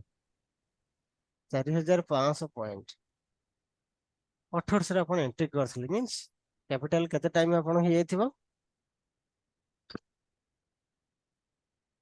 एक टाइम 3.5 गुना हेते सर देखो जदि यही बेले आपण पाई परले ତ ଜିନିଷ ହେଲେ ଆପଣ ଉପରେ ଡିପେଣ୍ଡ କରୁଛି ଆପଣ କେତେବେଳେ ସର୍ଚ୍ଚ କରି ଆକୁ ସେ ଜିନିଷ କାମ କରୁଛନ୍ତି। ଯଦି ସର୍ଚ୍ଚ ସାର୍ କରି ଏମିତି କରିପାରିଲେ ଧରି ପାରିଲେ ଏଇ ଜାଗାରେ, ତାହେଲେ ଦେଖନ୍ତୁ ଏଇଭଳିଆ ଷ୍ଟକ୍ ଯଦି ଆପଣ ଖୋଜିକିରି, କାରଣ ସବୁ କ୍ୟାପିଟାଲ ଗୋଟାକରେ କେବେ ଲଗେଇବେନି। ଆପଣଙ୍କ ପାଖେ ଯଦି 5 ଲାକ୍ସ କ୍ୟାପିଟାଲ ଅଛି, ତାହେଲେ 5 ଲାକ୍ସ କ୍ୟାପିଟାଲ କଣ ଆପଣ 50,000 କି କିମ୍ବା 25,000 ଡିଭାଇଡ କରିଦେବେ। ଠିକ ଅଛି, 50,000 ଡିଭାଇଡ କରୁଛନ୍ତି, ତାହେଲେ 10ଟା ଷ୍ଟକରେ ପକେଇବେ। ନଚେତ 20,000 25,000 ମଧ୍ୟ ଡିଭାଇଡ କରିଦେବେ। 25,000 ଡିଭାଇଡ କରିକିରି 20ଟା ଷ୍ଟକରେ ପକେଇଦେବେ। ଦ୍ୟାଟ ମିନ୍ସ କଣ, 5-6ଟା କିଛି କେହି ଯଦି ଲସ୍ ଦେଲେ କି 6-7ଟା ଲସ୍ ଦେଲେ, ଆଉ ଯଦି ରେଷ୍ଟ ପ୍ରଫିଟେବୁଲ ଦଉଛନ୍ତି ଆପଣ ପ୍ରଫିଟେବୁଲ ରହିଯିବେ। କିଛି ଏରା କଷ୍ଟ ଥିବେ, କିଛି ଛୋଟିଆ ଲସ୍ ଥିବେ, ଆଉ କିଛି ବଡ ପ୍ରଫିଟ ଥିବେ। ତେଣୁ ପ୍ଲସ୍ ମାଇନସ୍ କ୍ୟାନସେଲ ଆପଣ ସବୁବେଳେ ପ୍ରଫିଟେବୁଲ ରହିବେ। ତେଣୁ ସବୁ କ୍ୟାପିଟାଲ କେବେ ହେଲେ ଗୋଟେ ଷ୍ଟକରେ ଇନଭେଷ୍ଟମେଣ୍ଟ କରିବେ ନାହିଁ। ଆଉ ଯଦି କଲେ 100% ଲସ୍ର ଶିକାର ହେବେ। ଯଦି ସେ ଷ୍ଟକ୍ ଟା ମୁଭ୍ ନ କଲା, ତଳକୁ ଆସିବ, ଗୋଟେ ତଳକୁ ଆସି ଗୋଟେ ଆପଣ ପଇସା ସବୁ ଉଡେଇ ଦବ। ଗୋଟେ ବୋଝ ଭିତରେ ଅଣ୍ଡା ସବୁ ରହିବ, ସେ ଏକା ସବୁ ଫାଟି ସେ ସବୁ ଅଣ୍ଡା ଫାଟିଛି। ସାର୍ ଏଇ ଯୋଉ ସିମିଲାର, ଆମର ଯୋଉ ଷ୍ଟକ୍ ଟା ପଳେଇଛି ଯୋଉ ଆଜ୍ଞା ଏଇ ଯୋଉ ଷ୍ଟକ୍ ଟା ମାନେ ଆଜ୍ଞା। ମନେକର ଯେ ଆମେ ଯାହା ତ ଟ୍ରେଡ୍ ନବା ମାନେ କେତେବେଳେ ଆସିକି ଉଠିଲେ ଯାଇକି ଆମେ ନବା ନା କଣ? ଏଇଠି ଦେଖନ୍ତୁ, ଏଇଠି ଦେଖୁଥିଲେ, କେତେ ଏଇଠି ଆପଣ ହାଇ ମାର୍କ ରଖିଛନ୍ତି। ଯେତେବେଳେ ଏଇଠି ହେଇଗଲା, ଦେଖନ୍ତୁ ଇଏ ହାଇ ମାର୍କ କୋଉ ମାସରେ, 3 ଅକ୍ଟୋବରରେ। ଆଜ୍ଞା ତାପରେ ତଳକୁ ଆସିଛି, ଆମେ ପଶୁଛେ କେତେବେଳେ, ଏଇଟା କୋଉ ମାସରେ, ଏଇଟା ଆଜ୍ଞା 2022ରେ। ଏଇଠି ବାଇଶ। ଇଏ ସବୁ ମନ୍ଥଲି ସବୁ ଅଛି ନା, ଇଏ ମନ୍ଥଲି କ୍ୟାଣ୍ଡେଲ, ଗୋଟେ ଗୋଟେ ମାସ ଇଏ ସବୁ। ଇଏ ସାର୍ ହାଇ ଜଣେ ମାର୍କ, ମୋ କହିବା କଥା ସାର୍ ଜଣେ ପଶିକି ଏତେ ବାଟ ପର୍ଯ୍ୟନ୍ତ ସେ ପ୍ରଫିଟ କଲା, ଆଜ୍ଞା। ମନେକର ପୁଣି ଏ ଷ୍ଟକ୍ ର ପୁଣି ଆମେ ରି ଏଣ୍ଟ୍ରି କେତେବେଳେ ନବା, ରିବାଉଣ୍ଡ ଆସିକି ନାଇଁ ପୁଣି ଏଠି ଆମେ ପଢିବା ଆଜି ଏସଏଲ ପଢିବା, ଏସଏଲ କୋଡ ରଖିବା, ଆମେ କେତେବେଳେ ବାହାରିବା ଆଦେହରୁ ନା, ଆଜ୍ଞା ଆଜ୍ଞା ଆଦେହରୁ କେତେବେଳେ ବାହାରିବା। ବାହାରିକି ଦେଖନ୍ତୁ, ଇଏ ପୁରା ଉପରୁ ଚାଲିଛି, ତଳକୁ ଆସିନି, ଆଜ୍ଞା ଇଏ ଉପରକୁ ଚାଲିଛି। ଯଦି ଆପଣ କହୁଛନ୍ତି ସେଇଟା ରହିଲା, ତ କରିପାରିବେ। ଏଇଠି ଦେଖନ୍ତୁ, ଏଇଠି ଯଦି ଚାହିଁବେ କରିପାରିବା ପାଇଁ, କିନ୍ତୁ ଏ ଜାଗାରେ ଯେ ଉପରୁ ଯାଇଛି, ରିଏଣ୍ଟ୍ରି ନ କରିବାଟା ବେଟର। କିନ୍ତୁ ଆପଣ ଯଦି କରିବା ପାଇଁ ଚାହୁଁଛନ୍ତି, କହୁଛି ଦେଖନ୍ତୁ, ଏଇ କ୍ୟାଣ୍ଡେଲ ଦେଖୁଛନ୍ତି, ଏଇଠି ତଳକୁ ଆସିଛି, ଦେଖୁଛନ୍ତି ଏଇ କ୍ୟାଣ୍ଡେଲ ପରେ ଏଇଟା ତଳକୁ ଆସିଛି। ତଳକୁ ଆସିଲା ପରେ ଏଣ୍ଟ୍ରି କରିବା ପାଇଁ ଚାହିଁବେ, ଏଗେନ ତା ହାଇକି ବ୍ରେକ୍ କରିବ, ସେ ଜାଗାରେ ଏଣ୍ଟ୍ରି କରିବେ। 5893 ଉପରୁ ଯାଇଛି କେତେ, 6366। ଏଇ ଜାଗାରେ ଆପଣ 350 ପଏଣ୍ଟ ପାଖାପାଖି ଆପଣ ପ୍ରଫିଟ ପାଇଛନ୍ତି ଏଇ ଜାଗାରେ। କିନ୍ତୁ ଚାନ୍ସ ଖୋଜିବେ କଣ, ଏଭଳିଆ ଚାନ୍ସ ଖୋଜନ୍ତି ଉପରକୁ ପଳେଇଛି, ସେଭଳିଆ ନ ଖୋଜିକିରି ଆପଣ ଏଇଭଳିଆ ଚାନ୍ସ ଖୋଜିବେ, ମାର୍କେଟ ତଳକୁ ଯିଏ ଆସିଥିବ, ହାଇକି ବ୍ରେକ୍ କରିଯିବ, ସେଇଭଳିଆ ଚାନ୍ସ ଖୋଜିବେ। ତାହେଲେ ଖୋଜିଲେ କଣ ହବ, ବେଟର ପ୍ରଫିଟ ମିଳିବ। ଇଏ ତ ପୁରା ଚାଲିଛି, ଅବଶ୍ୟ ପକେଇ ପାରିବେ, କିନ୍ତୁ ଏଇଭଳିଆ ଜାଗାରେ ପଡିଲେ କଣ ହବ, ଆପଣ ବେଟର ପ୍ରଫିଟ ପାଇବେ। ପଏଣ୍ଟଟା ବୁଝନ୍ତୁ। ଏଇଭଳିଆ ମାର୍କେଟ କଣ ତଳକୁ ପଳେଇ ଆସି, ତଳୁ ଆସି ଉପরে ଯାଉଛି, କିନ୍ତୁ ଇଏ ପୁରା ହାଇରେ ଚାଲିଛି। ରିଏଣ୍ଟ୍ରି କଲେ ଆପଣ ଏଇ ଜାଗାରେ ଏମିତି କରିପାରିବେ, କିନ୍ତୁ ଏଇଭଳିଆ ଜାଗାରେ ଆପଣ ଧରିଲେ ବେଟର ପ୍ରଫିଟ ଆପଣ ପାଇପାରିବେ। ଆଜ୍ଞା। ଏସଏଲ ତ ମୁଁ କହିବି, ଚାଲନ୍ତୁ ଏଇଭଳିଆ ଆଉ କିଛିଟା ଦେଖିଦେବା, ସର୍ଚ୍ଚ କରିଦେବା। କୁହନ୍ତୁ, ଆପଣ ଷ୍ଟକ୍ ନାଁ କୁହନ୍ତୁ, ମୁଁ ସର୍ଚ୍ଚ ସାର୍ କରିବି, କୁହନ୍ତୁ। ସାର୍ ମୁଁ ଗୋଟେ ଆଡମିଟ ଦେଖୁଥିଲି, ସାର୍ ଏବେ ଏଣ୍ଟ୍ରି ପୋଜିସନ ନଉଛି, ସାର୍ ଦେଖିବେ ପତଞ୍ଜଳି ଫୁଡସ୍। ପତଞ୍ଜଳି ଫୁଡସ୍, ପତଞ୍ଜଳି କି ଦେହ ପକାନ୍ତୁନି। ନାଇଁ ସାର୍, ଏଇଟା ଦେଖୁଥିଲି, ଲାଗିଥିଲା ଚାର୍ଟ ରେ ଯେ ସାର୍ ଦେଖୁଥିଲି। କାହିଁକି କହୁଛି, ଆର ଅବସ୍ଥା ଦୁର୍ଦଲ୍ୟମାନ ଅଛି। ଆଜ୍ଞା ସାର୍, ଆଜ୍ଞା। ନାଇଁ ସାର୍, ପତଞ୍ଜଳି ସୁପ୍ରିମକୋର୍ଟ ଦେଇଛି ଝଟକା। ନାଇଁ ସାର୍, ଏଇଟା ଲାଗିଥିଲା ଦେଖୁଥିଲି। ନାଇଁ, ଇଏ ଅଲରେଡି ଉପରକୁ ପଳେଇଛି, ଆଜ୍ଞା ଅଲରେଡି ଉପରକୁ ପଳେଇଛି। କାହିଁକିନା ଏଇ ଟାଇମରେ ଆପଣ କରୁଥିଲା, ଏଇଠି ଦେଖନ୍ତୁ, ଏଇ ଜାଗାରେ ହାଇ କରିଥିଲା। 1713 ହଁ, ଆପଣ ଯଦି ଏଣ୍ଟ୍ରି କରିବା ପାଇଁ ଆର ଚାହିଁବେ, ନେକ୍ସଟ ହାଇକି ବ୍ରେକ୍ କରିବ 1836 କରିବେ, କିନ୍ତୁ ମୁଁ ସଜେଷ୍ଟ କରି ପତଞ୍ଜଳି କି କରିବେନି। ଇଏ ଯଦି ସୁପ୍ରିମକୋର୍ଟ ଝଟକା ତାର ବର୍ତ୍ତମାନ ଚାଲିଛି, କେସ୍ ଚାଲିଛି, ଯୋଉଥିପାଇଁ ସେ ଖସିଛି ନା, ସେଇଟା ଆମେ ଖସିବାର ରିଜିନ କଣ, ସୁପ୍ରିମକୋର୍ଟ କେସ୍ ଚାଲିଲା। ସୁପ୍ରିମକୋର୍ଟ 6 ମାସ ହେଲାଣି ଚାଲିଛି ନା, ଝଟକା ମିଳିଛି ପତଞ୍ଜଳି କି। ଯଦି କେତେବେଳେ ବଡ ଝଟକା ମିଳିବ, ଇଏ ପୁଣି ଗଳି ପଡିବ। ଇନଭେଷ୍ଟମେଣ୍ଟ କରିବା ପୂର୍ବରୁ ଖାଲି ତ ଦେଖିଲେ, ଏଇଟା ଟେକ୍ନିକାଲ ଆନାଲିସିସ୍ କଲେ, ତା ସହିତ ତା ହିଷ୍ଟ୍ରିକାଲ ବ୍ୟାକଗ୍ରାଉଣ୍ଡ ମଧ୍ୟ ଟିକେ ସର୍ଚ୍ଚ କରି ଦେଖିବେ, ଖାଲି ସେତିକି କରିଦେଲେ ହବନି। ତା ହିଷ୍ଟ୍ରିକାଲ ସବୁ ଦେଖିବେ କଣ କଣ ଚାଲିଛି ବର୍ତ୍ତମାନ ସିଚୁଏସନ କଣ ଚାଲିଛି, ତାର କଣ୍ଡିସନ କଣ, ଡିଭିଡେଣ୍ଡ କଣ ପାଇଛି, କ୍ୱାର୍ଟରଲି ରେଜଲ୍ଟ କଣ ଅଛି, ତା ଆସେଟ କଣ ଅଛି, ସେସବୁ ଜିନିଷ ଭେରିଫାଇ କରିବା ପାଇଁ ପଡିବ। ସାର୍ ହାଲଟା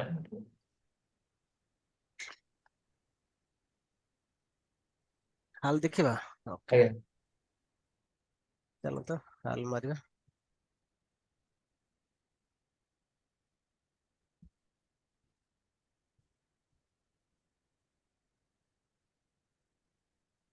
ହାଲ ଏବେ ତଳକୁ ଆସୁଛି, ଯେତେବେଳେ ଉପରକୁ ଯିବ ଦେଖନ୍ତୁ ଏଣ୍ଟ୍ରି କଣ୍ଡିସନ ଆପଣ କେତେବେଳେ ଦେଇଥିଲା, ଆ ପୂର୍ବରୁ ଦେଖନ୍ତୁ ଏଣ୍ଟ୍ରି କଣ୍ଡିସନ କରୁଥିଲେ, ଏବେ ଏଣ୍ଟ୍ରି କଣ୍ଡିସନ ଆସିବ, ତଳକୁ ଆସି ଏଣ୍ଟ୍ରି କଣ୍ଡିସନ ଆସିବ। ଏଇଠି ଦେଖନ୍ତୁ, ଏଇଠି ସେତେବେଳେ ସେଇଟା ପଚାରୁଥିଲି। ଏଇ ଜାଗାରେ ଦେଖନ୍ତୁ ଇଏ କରିଛି, ଖାଇଥିଲା, ଏ ଗ୍ରୀନ କ୍ୟାଣ୍ଡେଲ କ୍ଲୋଜ କରିଦେଇଛି, ନେକ୍ସଟ କ୍ୟାଣ୍ଡେଲ ତା ଉପର ପଳେଇ ଯାଇଛି, আর ଏଇଠି ଆପଣ ପଶିବେ ଅର୍ଥାନ୍ତ ଏଇ ଜାଗାରେ ପଶିଥିଲେ ଆପଣ, ଏଇ ଜାଗାରେ ଆପଣ ପଶିଥାନ୍ତେ, ଲାଇନ ଏଇଠି ବସିଥିଲେ କେତେ 2437 ସେ ହାଇ ମାରିଥିଲା କେତେ ଡବଲ 2437 5700 ପାଖାପାଖି ଯାଇଛି, 600 ନା 700 ଆଉ, ମାନେ 2500 ଏଣ୍ଟ୍ରି କରିଥିଲେ 6000 ଆଉ,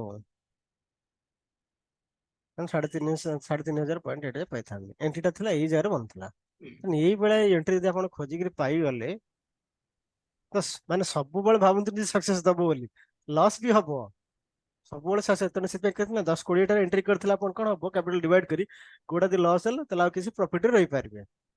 ତେଣୁ ଏଇଭଳିଆ ଜାଗା ଯଦି ଆପଣ ଖୋଜିକିରି ଏଣ୍ଟ୍ରି କରିଦେଲେ ତ ଲାଇଫ ଜିଙ୍ଗାଲାଲା ହେଇଯିବ। ତେଣୁ entry condition perfect entry condition ଏଇ ଜାଗାରେ ଥିଲା। ଏବେ ଏଣ୍ଟ୍ରି କଣ୍ଡିସନ କେତେବେଳେ ଆସିବ ନା ଯେତେବେଳେ ସେ କଣ ହବ ନା ଇଏ ହାଇକି ବ୍ରେକ୍ କରିବ, 5700 ଯେତେବେଳେ ବ୍ରେକ୍ କରିବ ଆପଣ ସେ ଜାଗାରେ ଏଣ୍ଟ୍ରି କରିବେ, ତଳକୁ ଆସିବେ 4773 ଅଛି, ଏବେ ଆଉ ଏଣ୍ଟ୍ରି କରିବେନି। ଏଣ୍ଟ୍ରି କଣ୍ଡିସନ ଆପଣ କେତେବେଳେ ରହିବ, ଯେତେବେଳେ 5700 ବ୍ରେକ୍ କରୁ ସେତେବେଳେ ହାଲରେ ଏଣ୍ଟ୍ରି କରିବେ। ହାଲରେ ଏବେ ଏଣ୍ଟ୍ରି କଣ୍ଡିସନ ନାହିଁ, 5700 ଗଲେ ଆପଣ ଆଉ 100 ପଏଣ୍ଟ ଉପରେ ଗଲେ ଆପଣ ଏଣ୍ଟ୍ରି କରିବେ, 4700 ଅଛି, 5700 ଉପରେ ଆପଣ ଏଣ୍ଟ୍ରି କରିବେ। ଆଉ କଣ, ଆଉ କୋଉ ଷ୍ଟକ୍ କୁହନ୍ତୁ? ସେତେ ଆରବିଏନଏଲ ଦେଖିଲେ ଆରବିଏନଏଲ ଟା ବି ଟ୍ରେଡ୍ କରିବେନି, ସାର୍ କଣ ପାଇଁ ସାର୍? ଆରବିଏନଏଲ ସାର୍, ଆରବିଏନଏଲ, ଆରଭି, ହଁ ରେଲୱେ ବିକାଶ ନିଗମ ଲିମିଟେଡ। ଓହୋ। ଆଉ ଏବେ ଆପଣ ଗୋଟେ କାମ କରିବେ, ଏ 2-3 ବର୍ଷ ଟୋଟାଲ ଗଭର୍ଣ୍ଣମେଣ୍ଟ ଷ୍ଟକ୍ ହବ, ଟୋଟାଲ ଟ୍ରେଡ୍ କରିବେ ନାହିଁ, କରିବେ ନା ଫସିଯିବେ। କାହିଁକିନା ଇଏ ଗଭର୍ଣ୍ଣମେଣ୍ଟ କେତେବେଳେ ଯଦି ଭାଙ୍ଗିଯିବ, କାହିଁକିନା ଏବେ ତ ସବୁ ଗଭର୍ଣ୍ଣମେଣ୍ଟ ଷ୍ଟକ୍ ତଳକୁ ଚାଲିଛି, ଆଜ୍ଞା ଯେତେ ଗଭର୍ଣ୍ଣମେଣ୍ଟ ଷ୍ଟକ୍ ସବୁ ତଳକୁ ଚାଲିଛନ୍ତି, କେହି ଉପରୁ ନାହାନ୍ତି, ତଳୁ ଚାଲିଛନ୍ତି। କାରଣ ଗଭର୍ଣ୍ଣମେଣ୍ଟ ଠିକ ଠିକଣା ନାହିଁ, ଯଦି ମ୍ୟାନେଜ କରିପାରିଲେ 5 ବର୍ଷ ନେଇଯାଇ ପାରିବେ, ମ୍ୟାନେଜ ନ କରିପାରିଲେ ଯେତେବେଳେ ଏକ୍ସଟ୍ରା ଟୁ ବି ଚାଲିଗଲେ ଇଏ ଭୁଷୁଟି ପଡିବେ। ବର୍ତ୍ତମାନ ଆଙ୍କ ସହିତ ଏକ୍ସଟ୍ରା ଟୁ ବି ଅଛି ନା, କିଏ ଆଜ୍ଞା ଆନ୍ଧ୍ର ଆଉ ବିହାର, ଏ ଯେ ନିତିଶ ଏକ୍ସଟ୍ରା ଟୁ ବି କୁମାର ଅଛନ୍ତି। ତେଣୁ ଇଏ କେତେବେଳେ ଯଦି ହାତ ଛାଡିଦେଲେ ତ ସରକାର କଣ ହବ, ହଲିଲା। ଗଳି ପଡିବ। ତେଣୁ ସେଥିପାଇଁ ମାନେ ଏ ବର୍ଷ ଆଟଲିଷ୍ଟ ଏଇ ବର୍ଷ କୌଣସି ଗଭର୍ଣ୍ଣମେଣ୍ଟ ଷ୍ଟକରେ ହାତ ମାରିବେ ନାହିଁ। ଆଜ୍ଞା ଇଣ୍ଟରଡେରେ କରୁଛନ୍ତି, ଯଦି ପଜିଟିଭ ନ୍ୟୁଜ ଆସିଲା ତାହେଲେ କରିବେ, କରିବେନି। ଦେଖନ୍ତୁ ଏଠି ଆରବିଏନଏଲ ଆପଣ କହିଲେ, ଆଇଆରସିଟିସି ଦେଖନ୍ତୁ,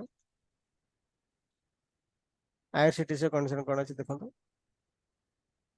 ଦେଖିଲୁ ଏଠି ଉପରୁ ତଳ ହଉଥିଲା, ଏଠି ବର୍ତ୍ତମାନ ତଳକୁ ଖସୁଛି, ଦେଖୁଛନ୍ତି ନା, ଏଠି ତଳକୁ ଖସୁଛି 3 ମାସ ହେଲାଣି। ରେଜଲ୍ଟ ପରେ କୋଉ ମାସ ରେଜଲ୍ଟ ଆମର ଆସିଲା, ମାନେ ଇଲେକ୍ସନ ଟାଇମରେ ତଳକୁ ଖସି, ଜୁନ ମାସରେ ରେଜଲ୍ଟ ଆସିଲା ଖସିଲା, ଜୁଲାଇରେ ବି ଖସିଲା, ଅଗଷ୍ଟ ବି ଖସିଛି। ହୁଁ। ତେଣୁ ଗଭର୍ଣ୍ଣମେଣ୍ଟ ଯୋଉଦିନ ଖାଲି ପଜିଟିଭ ନ୍ୟୁଜ କିଛି ରହିଲେ ତା ଉପରେ ଟ୍ରେଡ୍ କରିବେ।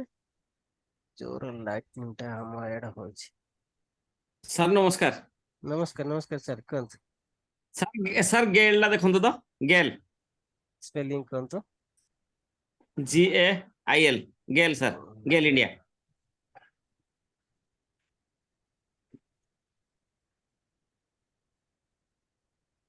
ଇଏ ଅଲରେଡି ଉପରୁ ପଳେଇଛି, ଯଦି ଆପଣ କରିବେ ଏଇ ହାଇରେ ପଶିବେ। କିନ୍ତୁ ହାଇ ଜାଗାରେ ବସିଲେ କଣ ହବ ରିସ୍କି ରହିବ। ଏ ବର୍ଷ ତଳକୁ ଅଳ୍ପ ଆସିଛି ଗୋଟେ ଆସେ ଯଦି ଚାହିଁବେ 246 250 ଯେତେବେଳେ କ୍ରସ୍ କରୁଛେ 250 ରେ କରିବେ। ଗେଲ ର ସାର୍ ଫଣ୍ଡାମେଣ୍ଟାଲ ଭଲ ଅଛି। ଆଜ୍ଞା ତ ଚାଲିଛି ତ ଅଲ୍ ଟାଇମ୍ ହାଇ କରିକି ପ୍ରତିଦିନ ଚାଲିଛି ସିଏ ତଳକୁ ଆସିନି ଚାଲିଛି। ଯଦି ଆପଣ ଏଣ୍ଟ୍ରି କରିବା ପାଇଁ ଚାହିଁବେ 246 48 ଅଛି 246.480 ଅଛି 250 କ୍ରସ୍ କଲେ ଆପଣ ଏଣ୍ଟ୍ରି କରିପାରିବେ। ଯେତେବେଳେ ଏ କ୍ୟାଣ୍ଡେଲ ଉପରେ କ୍ଲୋଜ କରିବ 250 କ୍ରସ୍ କରିବ ସେତେବେଳେ ଆପଣ ଏଣ୍ଟ୍ରି କରିପାରିବେ। ଷ୍ଟପ୍ ଲସ୍ ଟା କେତେଟା ସାର୍ କୋଉଠି ଦେଖିବେ ରହିବ? ସାର୍? ଷ୍ଟପ୍ ଲସ୍ ଟା କହିବି ସାର୍ ଷ୍ଟପ୍ ଲସ୍ ଟା ଆଲକେମ୍ ଟା ଷ୍ଟପ୍ ଲସ୍ କହିବି ଷ୍ଟପ୍ ଲସ୍ କହିବି। ଏଣ୍ଟ୍ରି କଣ୍ଡିସନ ଟା କହୁଛି ଷ୍ଟପ୍ ଲସ୍ କହିନି ଷ୍ଟପ୍ ଲସ୍ ଟା କହିବି କେତେବେଳେ ଆପଣ ବାହାରି ଯିବେ ସେଇଟା କହିବି।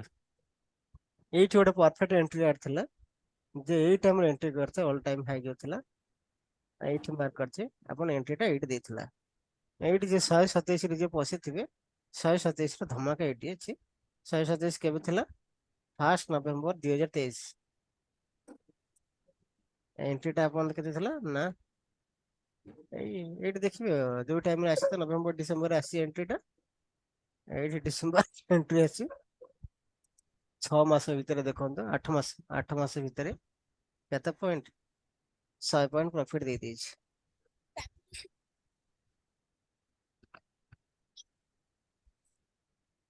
ନାହିଁ ପରା ଆଣୁନ ଇଏ ପକେଇଦେବି ନାଜଲ ଟା ତ ଏଇଠି ଦେଖନ୍ତୁ ମାନେ 120 ପଏଣ୍ଟ ଏରିଆରେ ଆପଣ ପ୍ରଫିଟ ଦେଇଦେଇଛି। ତେଣୁ ଏଇଭଳିଆ ଜାଗାରେ ଆପଣ ଧରିବାର ଅଛି। ଉପର ଜାଗାରେ ନ ଧରିକିରି ଏଇଭଳିଆ ଜାଗାରେ ସବୁ ଧରିକି ଦେଲେ ମାର୍କେଟ ତଳୁ ତଳୁ ଆସୁଥିବ ଏଇଭଳିଆକୁ ଆପଣ ସର୍ଚ୍ଚ କରିକିରି 10 15 20 50 ଟା ରଖିଥିବେ ମାର୍କ କରି ରଖିଥିବେ। ପ୍ରତି ମାସ ଏଣ୍ଡରେ ଆପଣ ଦେଖୁଥିବେ ଆଉ ପ୍ରତି ମାସରେ ଅବଜର୍ଭ କରୁଥିବେ। ମାସ ଏଣ୍ଡ ବେଳକୁ ଆପଣ ଏଣ୍ଟ୍ରି କରିବେ। ମାସ ଏଣ୍ଡ ଯୋଉ ମାସ ଆରମ୍ଭ ହେଲା ଷ୍ଟାର୍ଟିଂରେ ଆପଣ ଏଣ୍ଟ୍ରି କରିବେ। ସାର୍ ଏଇଭଳିଆ କଣ୍ଡିସନ ମନ୍ଥଲି ଚାର୍ଟ କରିକି ତ ଅଲ୍ ଟାଇମ୍ ହାଇ 11ଟା ଟାଣୁଛନ୍ତି ସେଟା ଟିକେ କହିଦେଉଛି ସାର୍। ଏଇଠି ସାର୍ ଚାଲୁନି ଆଜ୍ଞା ଏଇଟା କହିସାର ତାପରେ ସାର୍ କହୁଛି ଆଜ୍ଞା ସାର୍ ଚାର୍ଟ ଲିଙ୍କ ରେ ଆଜ୍ଞା ଅଲ୍ ଟାଇମ୍ ହାଇ ମାରିଦେଲେ କିଛି ଆସିବ ସ୍କାନର ରେ ତାକୁ ଆମେ ଯଦି ମାର୍କିଂ କରିନା ରଖିଲେ ତ ସୁବିଧା ହବ। ହଁ ଏସବୁ ଜିନିଷ ମୁଁ କହିଲି ନା ସବୁ ଜିନିଷ ଆପଣଙ୍କ ପାଇଁ ସଫ୍ଟୱେର ସବୁ ବାହାରିଲାଣି। ଆପଣ ବିଭିନ୍ନ ପ୍ରକାର ୱେବସାଇଟ ତା ଥ୍ରୁ ମଧ୍ୟ କରିପାରିବେ ଅଲ୍ ଟାଇମ୍ ହାଇ ମାରିକିରି କରିପାରିବେ ସର୍ଚ୍ଚ କରି କରିପାରିବେ ଚାର୍ଟିଂରେ। ନହେଲେ ଯଦି କିଛି ଜିନିଷ ନ କରି ପାରୁଛନ୍ତି ମାନୁଆଲି ଆପଣ ଏସବୁ ଜିନିଷ ସର୍ଚ୍ଚ କରି କରିପାରିବେ। ଅଲ୍ ଟାଇମ୍ ହାଇ ରେ ସାର୍ କଲେ କଣ କି ଆଜ୍ଞା 1:5 ରେ ରେସିଓରେ ଦେଲେ ବି ଆଜ୍ଞା 10 ରେ ଦେଲେ ବି ଯୋଉ ମାନେ ସାର୍ ଯୋଉଟା ଷ୍ଟପ୍ ଲସ୍ କଟିବ ଧଡ଼ା ସିନା କଟିବ ଯୋଉଟା ପିକ୍ ନବ ଜଲ୍ଦି ଯାହାହେଲେ ରେଜଲ୍ଟ ବାହାରିବ। ଆଜ୍ଞା କି ସାର୍ କଣ କହୁଛନ୍ତି? ହଁ ସାରଙ୍କ କ୍ୱେଶ୍ଚନ ଥିଲା ଯେ ତ ଆମେ ଯେ କଲେ ଟାଇମ ଫ୍ରେମ ମନ୍ଥଲି ରଖିଲେ ଏଇଠି ମାର୍କ କରିଦବା କଣ ମାର୍କେଟ ତଳକୁ ଚାଲିଥିଲା ତଳକୁ ଚାଲିଛି ଯୋଉଠି ହାଇ କରି ଦେଖନ୍ତୁ ସାର୍ ଏଇଠି ହାଇ କରିଛି ତ ହାଇ କି ଦେଖି ଲାଇନ ଟାଣିଲେ କହୁଥିଲା ଆଲକେମ କରିକି ମୁଁ ଦେଖେଇ ଦଉଛି। ଆଲକେମ କହୁଥିଲି ଦେଖନ୍ତୁ ଆଲକେମ କ୍ରସ୍ କରି ଏବେ ଅଛି ଏଣ୍ଟ୍ରି କଣ୍ଡିସନ କରିବା ପାଇଁ ଏଇ କ୍ୟାଣ୍ଡେଲ ହାଇରେ ଏଣ୍ଟ୍ରି କରିବେ ଦେଖନ୍ତୁ ଆଲକେମ ନାଇଁ ତ ପଳେଇଛି ଅଲରେଡି।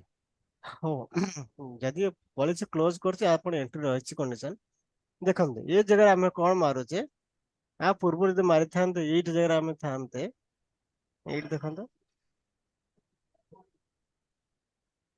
ଏଇଟା ଦେଖନ୍ତୁ ପଳେଇ ଯାଇଛି। ତା ପ୍ରିଭିୟସରେ ଆପଣ ମାରିଲେ କଣ ସପୋଜ ଏ କ୍ୟାଣ୍ଡେଲ ଟା ଦେଖିନଥାନ୍ତେ ଆପଣ ତାହେଲେ ଏଇ କ୍ୟାଣ୍ଡେଲ ସବୁ ଦେଖିଥାନ୍ତେ।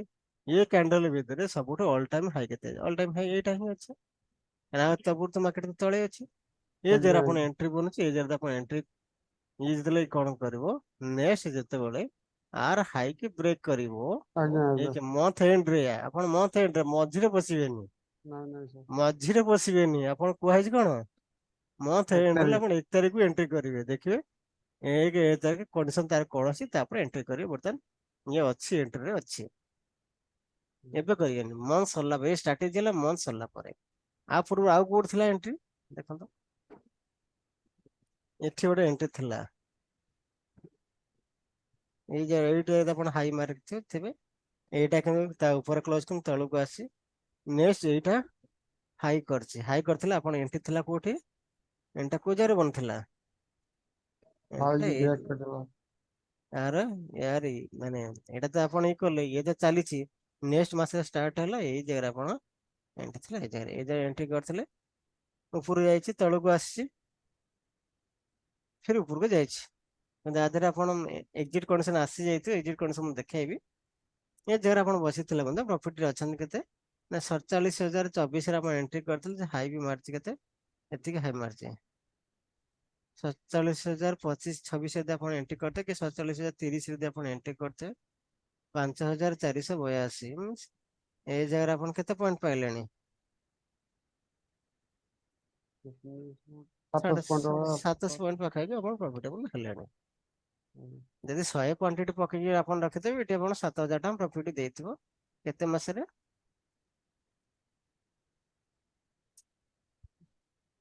डिसेंबर मासरे पसिसन डिसेंबर पसिसन डिसेंबर पसंद ये जगह आप तलू आसी ये जगह बाहर था को मासरे मे मासरे 5-6 मासरे एठी प्रॉफिट आस क्लियर आ को स्टॉक ऑप्शन पंथ आ वो देखे तब स्टॉप लॉस कहबी सर वीकली टाइम फ्रेम देखिबा मंथली कहि सारे तपर वीक आसीबे आज्ञा आर स्टॉप लॉस कहि सारे तपर वीकली के आसीबे आ को स्टॉक ना पंथ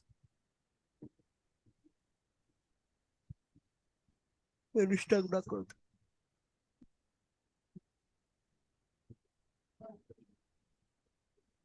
stock Lupin sir Lupin Lupin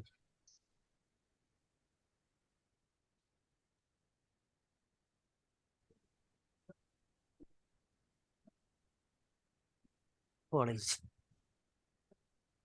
एई जार गोटे कंडीशन आसुतला कंडीशन को जाथले कोचे नहीं एटा ऑल टाइम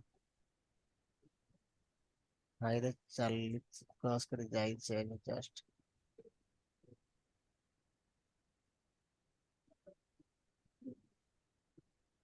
एबे आसुची कंडीशन लिपिन एंट्री कंडीशन आसुची रेडी रखि थांतु ई मास पय जेतेबेले 2150 2150 क्रॉस करबो ए मास रे देखिए तापर ये कैंडल तळे अछि एबे मास तो चालू छी ना मास ऊपर जो ए मास ये कैंडल क्लोज करबो क्लोज कला पर 1 तारिख रे आप एंट्री करे लुपिन टा रेडी रखि परिबे एटा देखंदो आगुर हम एबीसी स्ट्रेटजी जोटा पढैतली हम सेटा कोड धरतले तळु धरतले एटा कोड धरचे ऊपर धरचे एबीसी स्ट्रेटजी थिला पूरा तळ लेवल धरतले एटा ऊपर लेवल धरचे कौन स्ट्रेटजी सब अलग अलग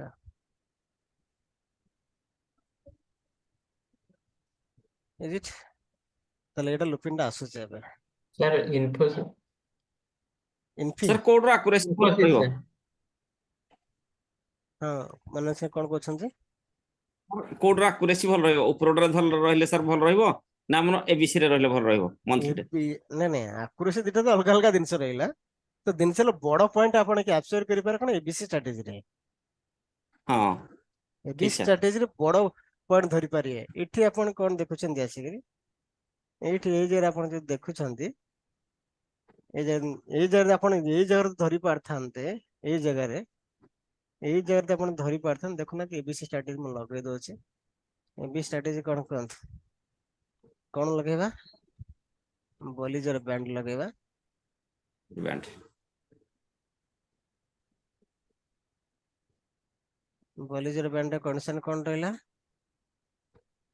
ବଲିଜର ବ୍ୟାଣ୍ଡ ଆମର କେବଳ ଦରକାର କଣ लोअर बैंड दरकार लोअर बैंड दरकार କିଛି ଜିନିଷ ଦରକାର ନାହିଁ ଓକେ ଟାଇମ ଫ୍ରେମ ଟା ଆମର କଣ ରହିବ ଏଟା ମନ୍ଥଲି ଦେଖୁଛି ସେଟା କଣ ରହିବ ଡେ ଡେ ଟାଇମ ଫ୍ରେମ ରହିବ ଆଉ କଣ ଲଗେଇବା 50 SMA ହୁଁ 50 SMA Moving Moving average. Movie moving average ଲଗେଇବା କେତେ ଲଗେଇବା 50 50 ଲଗେଇବା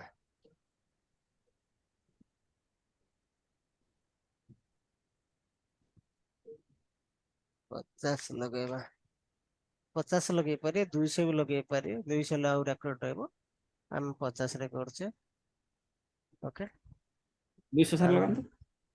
50 ରେ ବେଟର ରହିବ, କାହିଁକିନା ଇଏ ରହିବନି କଣ 200 ଲେ ଟ୍ରେଡ୍ ଆସିବ ବେଳେ ଏଇ ହଁ ସାର୍ ଟ୍ରେଡ୍ ଆମେ ଆକୁରେସି ପାଇପାରିବାନି। ହଁ, ନାଇଁ ଟ୍ରେଡ୍ ଟା ମିଳିବନି, ପଳେଇବ।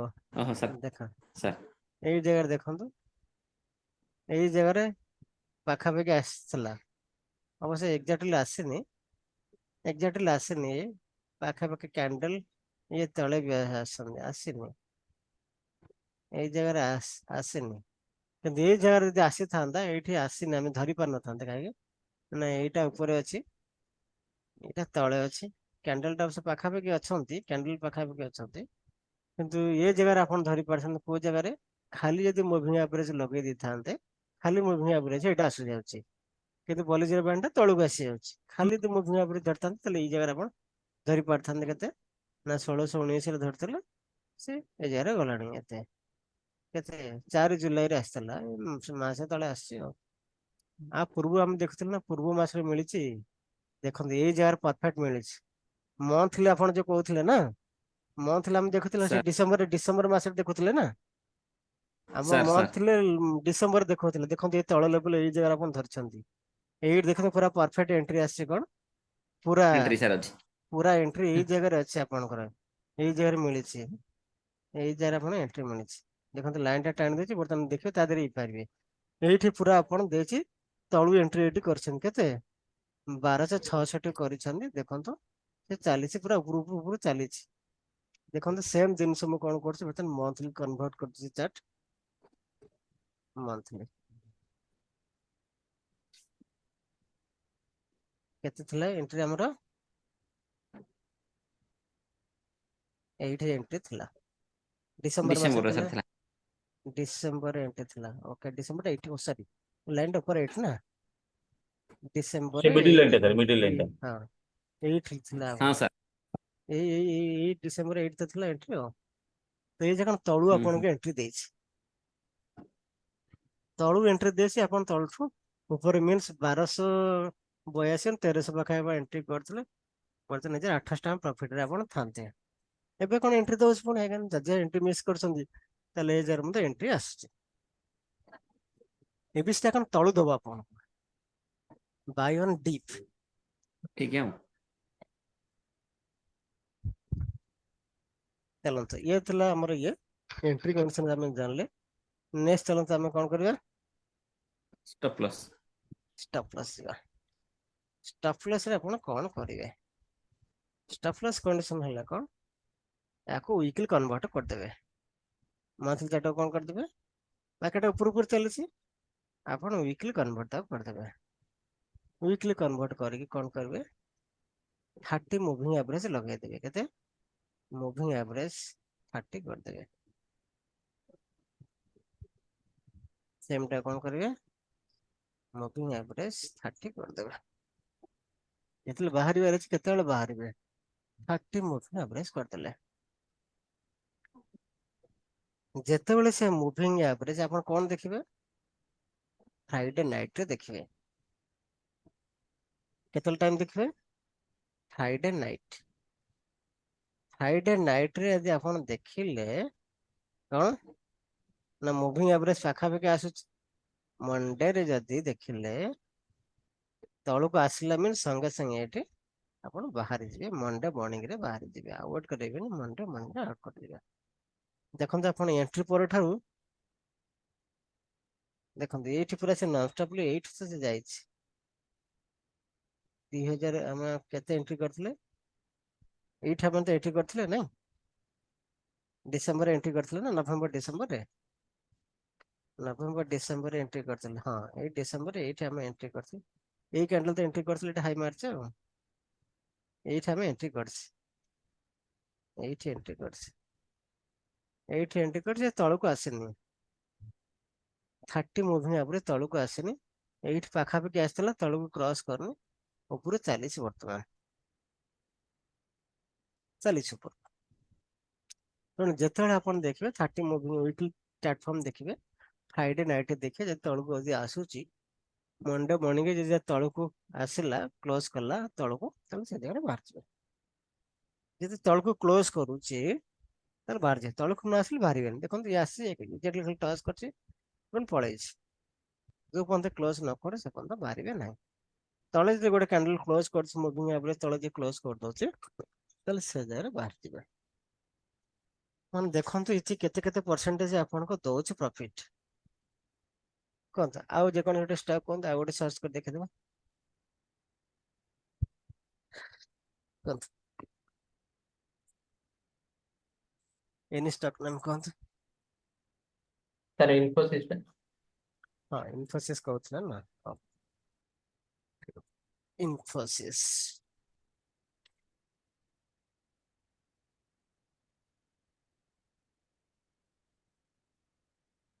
ଆସୁଛି ଏଣ୍ଟ୍ରି ବର୍ତ୍ତମାନ। ଇନଫୋସିସ୍ ବର୍ତ୍ତମାନ ଏଣ୍ଟ୍ରି ଆସୁଛି, ମାର୍କ କରି ରଖିଥାନ୍ତୁ। ଇଏ ଯେତେବେଳେ 1953 ଅଛି 1960 ପାଖାପାଖି ହେଲେ ଆପଣ ଏଣ୍ଟ୍ରି କରିବେ। ये कैंडल टा ये मासे कैंडल ऊपर क्लोज କରୁଛି, ଏବେ ତ ମାସ ଚାଲିଛି, କ୍ଲୋଜ କଲେ ଏଣ୍ଟ୍ରି ଆପଣ ଆସିଯିବ। ଆଗରୁ ଦେଖନ୍ତୁ ଆଉ କୋଉଠି ଏଣ୍ଟ୍ରି ଥିଲା କି? ଏଇଠି ଗୋଟେ ଏଣ୍ଟ୍ରି ଥିଲା ଆଗରୁ, ପୂର୍ବରୁ ଥିଲା ଏଣ୍ଟ୍ରି, ଏଇଠି ଗୋଟେ ଏଣ୍ଟ୍ରି ଥିଲା। ଏଇଠି ତଳକୁ ଆସି ଆପଣ ଏଣ୍ଟ୍ରିଟା କଣ ଏଇ ମାସରେ ଏଇ କ୍ୟାଣ୍ଡେଲ ଏଣ୍ଟ୍ରି ଥିଲା, ସେପ୍ଟେମ୍ବର ମାସରେ ଏଣ୍ଟ୍ରି ଥିଲା 2020 ସେପ୍ଟେମ୍ବର 957 ଆପଣ ପଶିଥିଲେ, ଏଇଟା 1000 ପଏଣ୍ଟ ପାଇଲେଣି, କ୍ୟାପିଟାଲ ଡବଲ 2 ବର୍ଷରେ 3 ବର୍ଷରେ କ୍ୟାପିଟାଲ ଡବଲ। ଏଇଠି ଏଣ୍ଟ୍ରି ଥିଲା ଆଉ 3 ବର୍ଷରେ କ୍ୟାପିଟାଲ ଡବଲ। ଏବେ ଆପଣ ଆସୁ ନେକ୍ସଟ ଏଣ୍ଟ୍ରି ଏଠି ଅଛି। ଯଦି ଏଇଟା ଯଦି ଆପଣ ଏବିସି ଷ୍ଟ୍ରାଟେଜି ଲଗେଇଥାନ୍ତେ କହିଥାନ୍ତେ, ଦେଖନ୍ତୁ କୋଉ ଜାଗାରେ କ୍ୟାପଚର କରିଥାନ୍ତେ, ତାହେଲେ ଏବିସି ଷ୍ଟ୍ରାଟେଜି ପାଇଁ ଏଗେନ୍ ସେମ୍ ଜିନିଷ କରିଦଉଛି। କ'ଣ କରିବା, ଡେ ଟାଇମ୍ ଫ୍ରେମ୍ କରିଦେଲି, ବଲିଜର ବ୍ୟାଣ୍ଡ ଲଗେଇଦେଲି, ମୁଭିଂ ଆଭରେଜ ଟା କେତେ କରିଦେବା, ଏଇଟାକୁ 50 କରିଦେବା, 50 ଓକେ।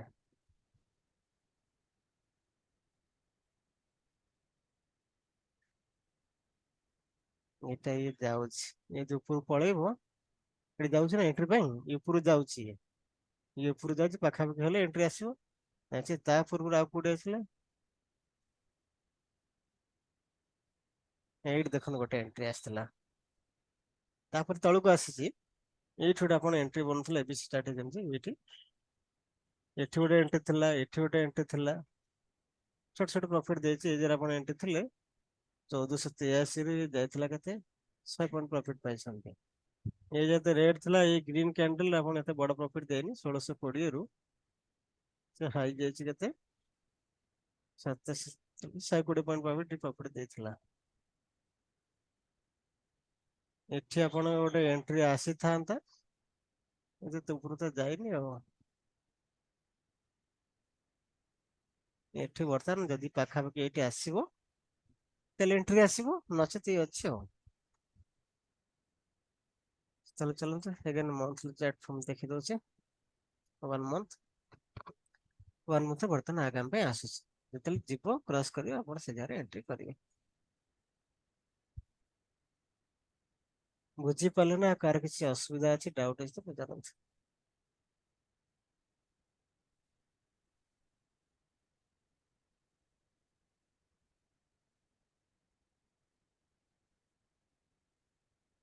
ଚାଲନ୍ତୁ।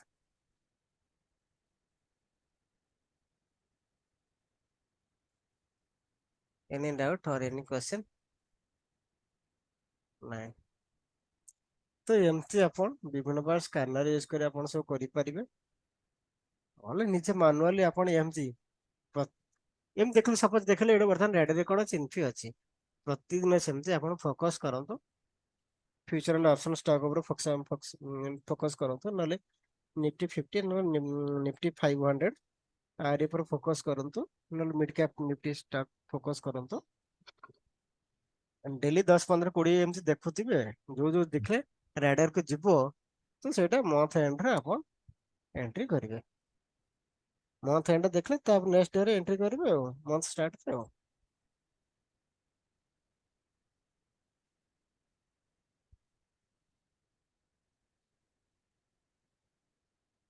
କରିପାରିବେ ନା ଅସୁବିଧା ଲାଗୁଛି? କାହାକୁ ଅସୁବିଧା ଲାଗୁଛି କୁହନ୍ତୁ? ନାଇଁ ସାର୍ କରିହବନି। ତେଣୁ କ୍ୟାପିଟାଲକୁ ସବୁବେଳେ କଣ କରିବେ? ଡିଭାଇଡ କରିବେ। ଯଦି 1 ଲାખ ଆପଣ ଅଛି ଆପଣଙ୍କ ପାଖରେ କ୍ୟାପିଟାଲ, 1 ଲାખ କ୍ୟାପିଟାଲ ଅଛି, 10ଟା ଷ୍ଟକ୍ ବାଛିବେ, ସବୁଥିରେ 10,000 ଲଗେଇଦେବେ। 10,000 ଯୋଡ଼େ 3ଟା ହଉ, କିଛି ଅସୁବିଧା ନାହିଁ।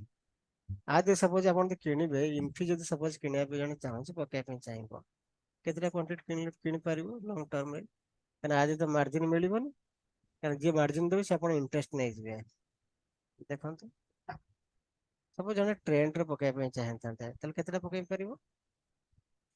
10,000 କ୍ୟାପିଟାଲ କେତେ ପକେଇବ? ଲଙ୍ଗ ଟର୍ମ ଅଛି କେତେ? 6,000 ମିନ୍ସ ଆପଣ 2ଟା କ୍ୱାଣ୍ଟିଟି ମଧ୍ୟ କିଣିପାରିବେ। 2ଟା କିଣିଲେ 12,550 ପକେଇଦେବେ। ଇଏ ମୁଭ୍ କଣ କରିବ ନା 2,000, 3,000, 5,000 ପଏଣ୍ଟ ମୁଭ୍ କରିବ ନା। ଆପଣ ବର୍ଷେ ଶେଷରେ ଯେତେବେଳେ କାଢିବେ, ଇଏ କେତେ ଅଛି? 6,000 ଅଛି। 3,000, 4,000, 5,000 ପଏଣ୍ଟ ମୁଭ୍ କରିଥିବ। 2ଟା କ୍ୱାଣ୍ଟିଟି ଆପଣ କିଣିଛନ୍ତି, ଯେତେବେଳେ ସେ ଦେଖିବେ ସେ 10,000 ପହଞ୍ଚିଯିବ, 2 ବର୍ଷ ପରେ 10,000 ପହଞ୍ଚିଯିବ, 2 ବର୍ଷ ପରେ 10,000 ପହଞ୍ଚିଯିବ, ପହଞ୍ଚିଲେ ଆପଣ କେତେ ଟଙ୍କା ପାଇବେ ପ୍ରଫିଟ୍? 2ଟା କ୍ୱାଣ୍ଟିଟି କିଣିଛନ୍ତି, କେତେ ଟଙ୍କା ପ୍ରଫିଟ୍ ପାଇବେ?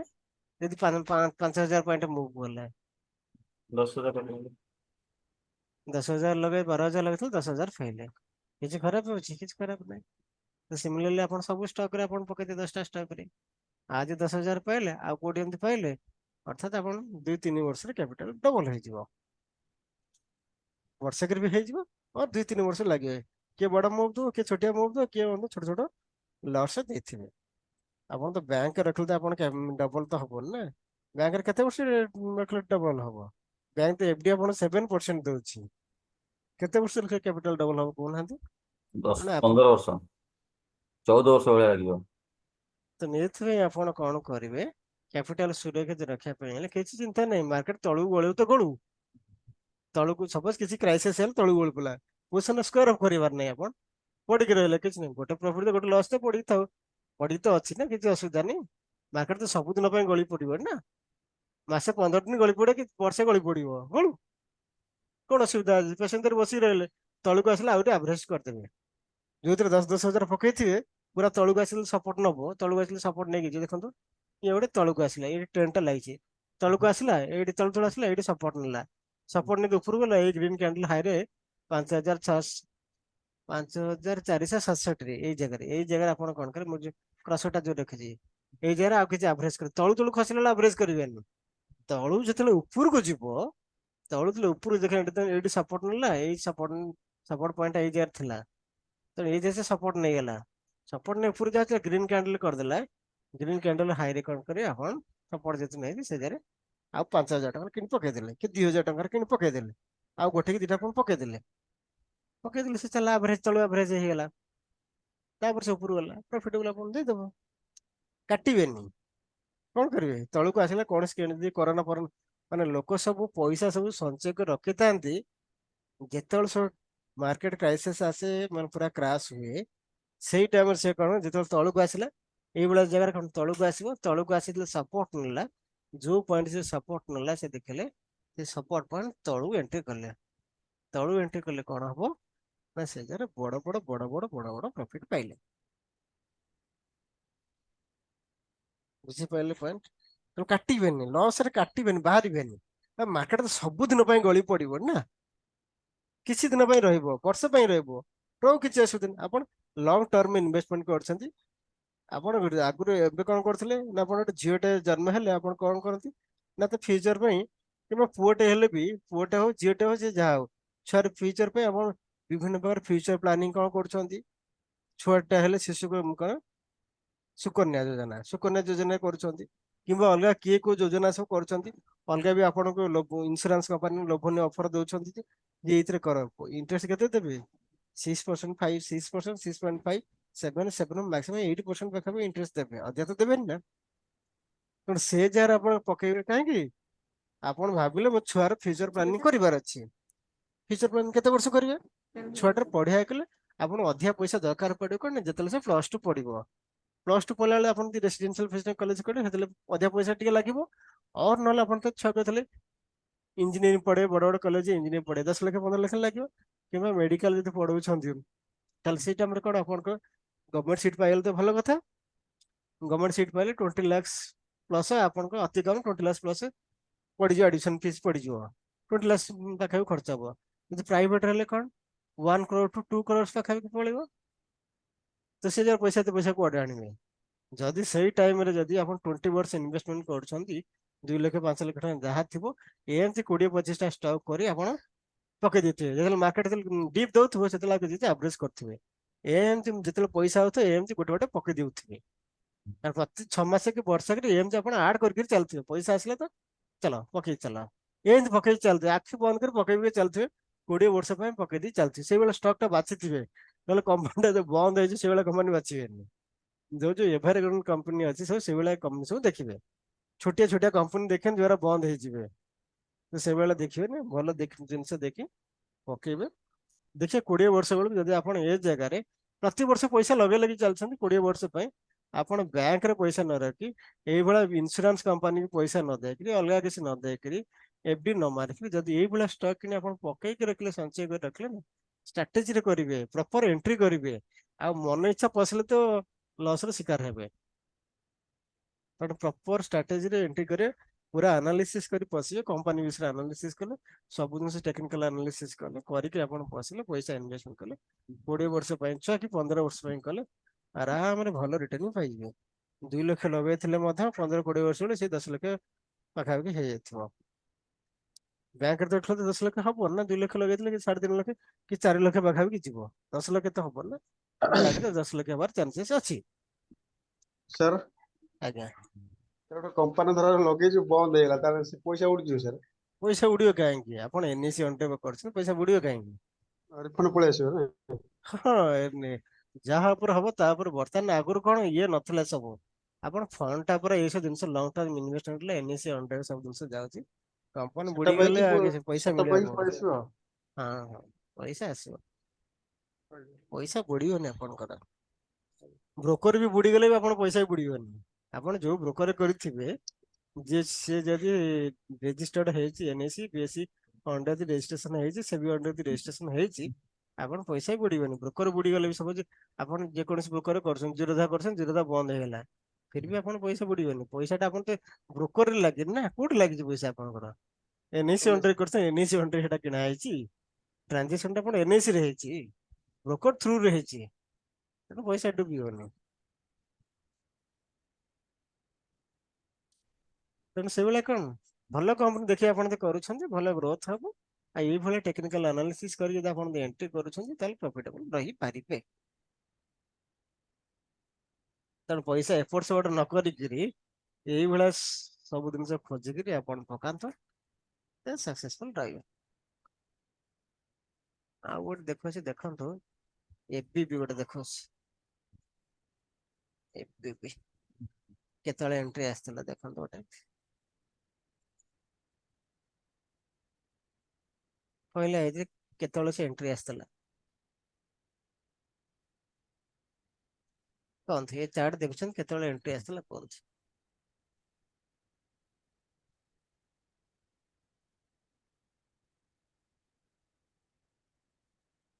କୋଉ ଟାଇମରେ ଏଣ୍ଟ୍ରି ଆସିଥିଲା? ଆଉ ଆଗାମୀ ପାଇଁ ଏଣ୍ଟ୍ରି ଅଛି ନା ନାହିଁ?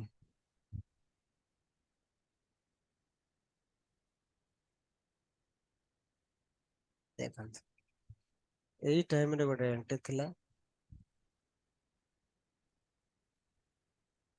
ଏଇଠି ଗୋଟେ ଏଣ୍ଟ୍ରି ଥିଲା, ଇଏ ହାଇ ଥିଲା, ଏଇ ଜାଗାରେ ଏଣ୍ଟ୍ରି ଥିଲା, କେତେ 1370, ଏଇ କ୍ୟାଣ୍ଡେଲ ହାଇରେ ଏଣ୍ଟ୍ରି କରିଥାନ୍ତେ। 1700 ପାଖାପାଖି ଏଇ କ୍ୟାଣ୍ଡେଲ ହାଇ ଯୋଉ ଅଛି, ଏଇ କ୍ୟାଣ୍ଡେଲ ହାଇ 1700 ପାଖାପାଖି ଆପଣ ଏଣ୍ଟ୍ରି ଥିଲା। ଦେଖନ୍ତୁ ଉପରୁ ଯାଉଛି, ଆଉ ଗୋଟେ ଏଣ୍ଟ୍ରି କୋଉ ଜାଗାରେ ଥିଲା, ଏ ଜାଗା 2300 ତଳକୁ ଆସି ଏ ଜାଗାରେ ବି ଗୋଟେ ଏଣ୍ଟ୍ରି ଥିଲା। ଆଉ ଗୋଟେ କୋଉଠି ଏଣ୍ଟ୍ରି ଥିଲା, ଏଠି ଗୋଟେ ଏଣ୍ଟ୍ରି 2400। ଥିଲା। ଏଇଠି ଦେଖନ୍ତୁ, ଏଇଠି ରେଡ କ୍ୟାଣ୍ଡେଲ କରିଛି, ତଳେ ଅଛି, କ୍ଲୋଜିଂ ଟା ଉପର ଦେଇନି। ଆପଣ ଏଣ୍ଟ୍ରିଟା ଏଇ ଜାଗାରେ 5492 ରେ ଆପଣ ଏଣ୍ଟ୍ରି ହେଇଥାନ୍ତା। ଆଉ ଗୋଟେ ଏଣ୍ଟ୍ରି ବର୍ତ୍ତମାନ ବନ୍ୟା ପାଇଁ ଯାଉଛି।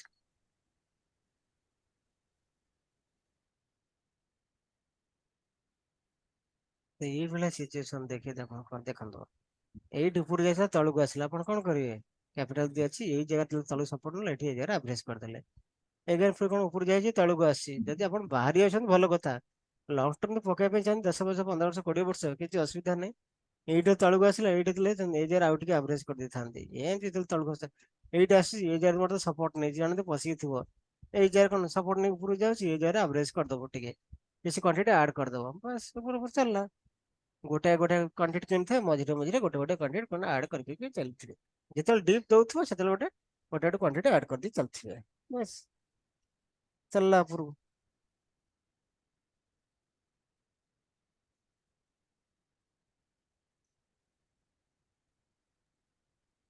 ତାହେଲେ ବୁଝି ଆଜିର କ୍ଲାସ ଟା ଆପଣଙ୍କ ପାଇଁ ଇଫେକ୍ଟିଭ ହବ ନା ହବନି ଭାବୁଛନ୍ତି? ହବ। ସନ୍ତୋଷ ସାର୍ ବୁଝି ହଉଛି? ଆଜ୍ଞା sir।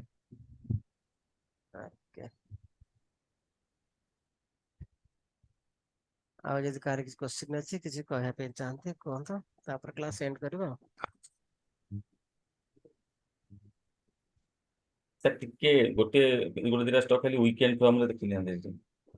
କୁହନ୍ତୁ ଷ୍ଟକ୍ ନା କୁହନ୍ତୁ। ସ୍ୱପ୍ନା ସରି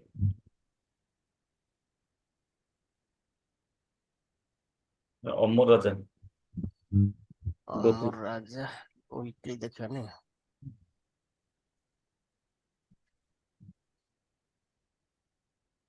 ଅମର ରାଜା। ଅମର ରାଜା ନା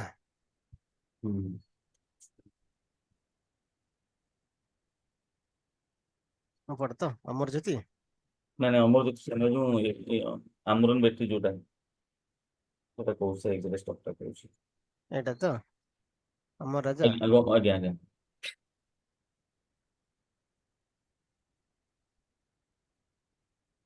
ଏଣ୍ଟ୍ରି ଆସିବ ଏବେ।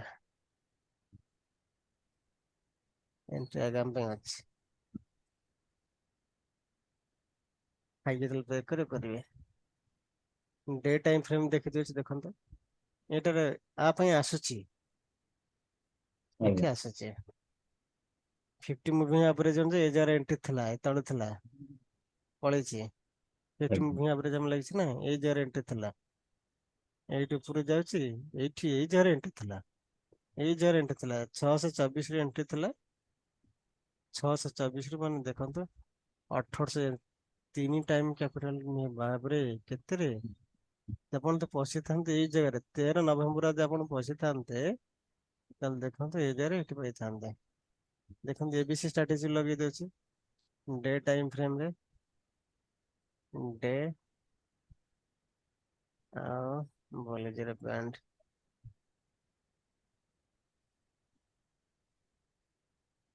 ଆସୁଛି ଏବେ ଏଇଟା ଇଏ କରୁଛି ନା ଆଜ୍ଞା ଏଇଠି ବର୍ତ୍ତମାନ 3ଟା କ୍ଲୋଜ ହେଇଯାଇଛି।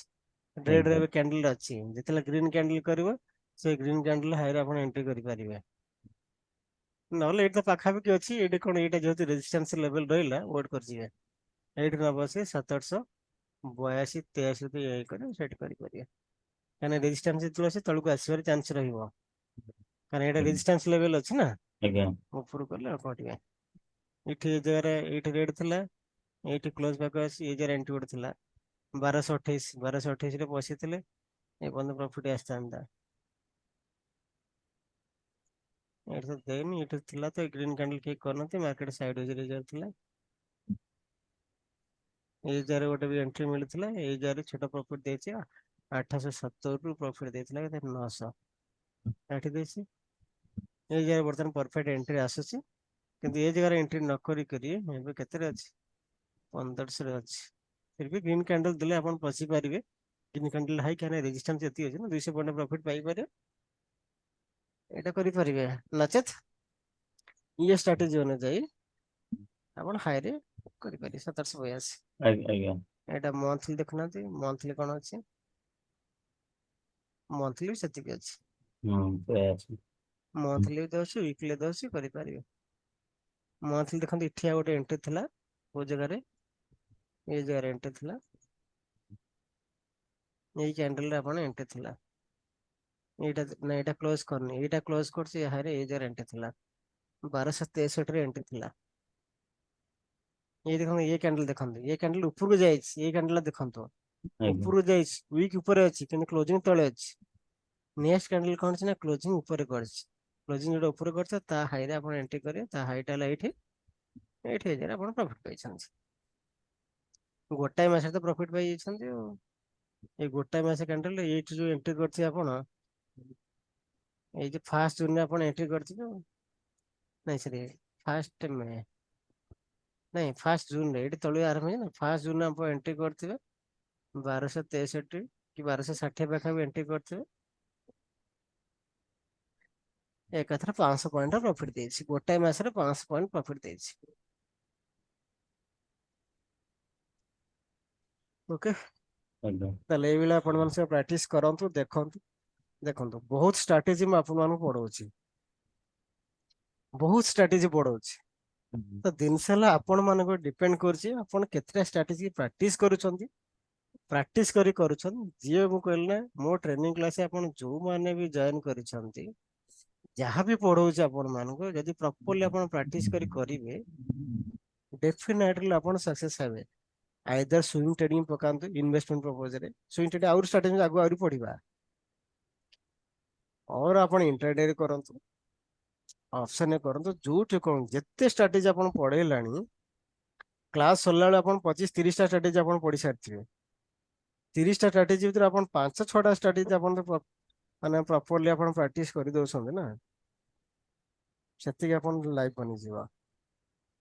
किंतु डिपेंड करूछि आपण केते प्रैक्टिस करूछंती। फर्स्ट प्रैक्टिस मास 2 मास 3 मास प्रैक्टिस करिवे, तापर आपण रियल मनी लगेइबे।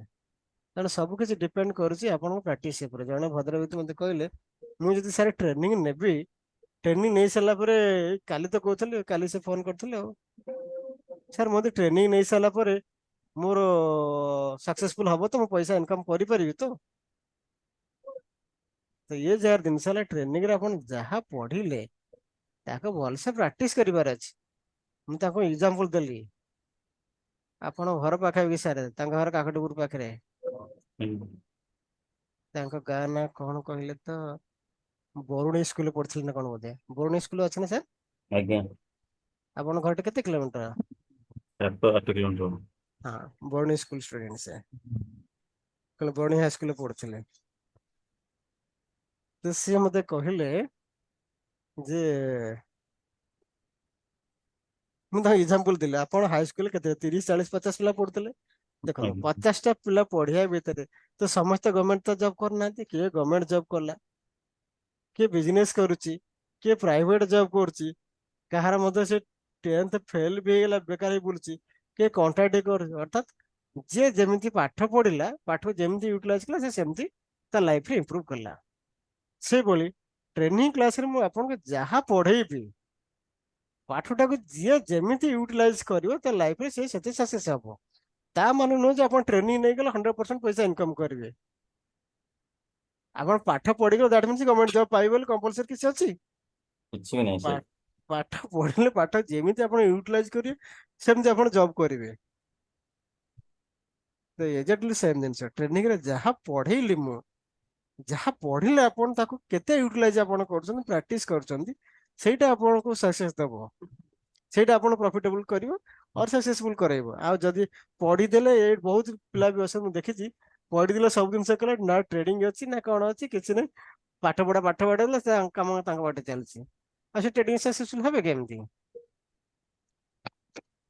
तेणु सब किसी डिपेंड कर पाठटा आप यूटिलाइज कर प्रॉपर्ली यूटिलाइज कला मार्केट रे पैसा इनकम कर 100% मु कहूँ मो ट्रेनिंग रे जो माने जॉइन कर सारी जितनी स्ट्रेटजी शुणु ता माने जो मार्केट सब नॉलेज मो पाखे अच्छे मुझे सब नॉलेज आपको दे दी पारि सेटा नहीं। मु जति की ट्रेनिंग नहीं शिखी मो पर्सनल एक्सपीरियंस मु जहाँ जहाँ ट्रेड करी एबे भी मु शिखुची कहना माने लर्निंग टा गोटे continuous process life time learning करने पड़ो। एबे भी मुझे किसी ट्रेनिंग क्लास जॉइन कर किसी जिन शिखुची जहाँ जहाँ शिखुची प्राक्ट कर सब जिन जो मो एक्सपीरियंस जो पाई ना मुझे अनु शिखी मो ट्रेनिंग रे मुझे 20-25 जो ट्रेनिंग नहीं जो अन्य जो शिखी ତାକୁ ନେଇକି ଟ୍ରେଡ୍ କରୁଛି, ତା ଦେହରୁ ନିଜେ ପର୍ସନାଲ କିଛି ଏକ୍ସପିରିଏନ୍ସ ଗେନ୍ କରୁଛି, ତାକୁ ମିଶେଇକି ମୁଁ ଆପଣଙ୍କୁ ପଢଉଛି। ଯେମିତି ଜଣେ ଗୋଟେ ଟିଚର ହବା ପୂର୍ବରୁ କଣ କଲେ, ପାଠ ପଢିଲେ, ତାପରେ ସିଟିଓରେ ବିଡି କଲେ, ଗଲା ପରେ ଜଣେ ଟିଚର ହେଲେ, ତାଙ୍କ ଏକ୍ସପିରିଏନ୍ସ ଯାହା ପାଇଥିଲେ ପଢେଇଲେ, ପଢେଇବା ଭିତରେ ମଧ୍ୟ କିଛି ଏକ୍ସପିରିଏନ୍ସ ପାଇଲେ, ସେଇଟାକୁ ନେଇ ମଧ୍ୟ ଛୁଆମାନଙ୍କୁ ପଢେଇଲେ।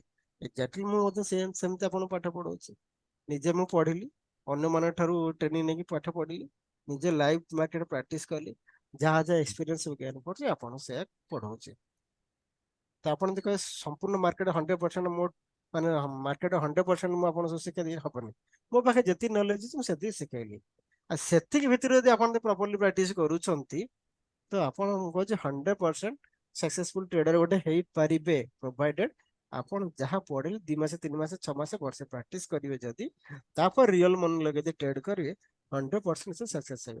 ନହେଲେ ଆଜି ପଢିଦେଲେ କିଛି ଜିନିଷ ବୁଝିନଥିବେ, କାଲି ଯଦି ପଇସା ଲଗେଇ କରିବେ ତାହେଲେ ଲସ୍ ର ଶିକାର ନିଶ୍ଚୟ ହେବେ। ତେଣୁ ଫାଷ୍ଟ ପ୍ରାକ୍ଟିସ କରିବେ, ପ୍ରାକ୍ଟିସ କଲା ପରେ ତାପରେ ରିଅଲ ମନି ଲଗେଇବେ। ଯେକୌଣସି ଷ୍ଟ୍ରାଟେଜି ଆପଣ କହିଲେ ଅତି କମରେ 30 ଡେଜ 30 ୱାର୍କିଂ ଡେଜରେ ଆପଣ ପ୍ରାକ୍ଟିସ କରିବେ। ପ୍ରାକ୍ଟିସର ଏକ୍ସପିରିଏନ୍ସ ଆପଣ ଯାହା ପାଇବେ ସେଇ ଏକ୍ସପିରିଏନ୍ସ ଅନୁଯାୟୀ ତାପରେ ରିଅଲ ମନି ଲଗେଇବେ।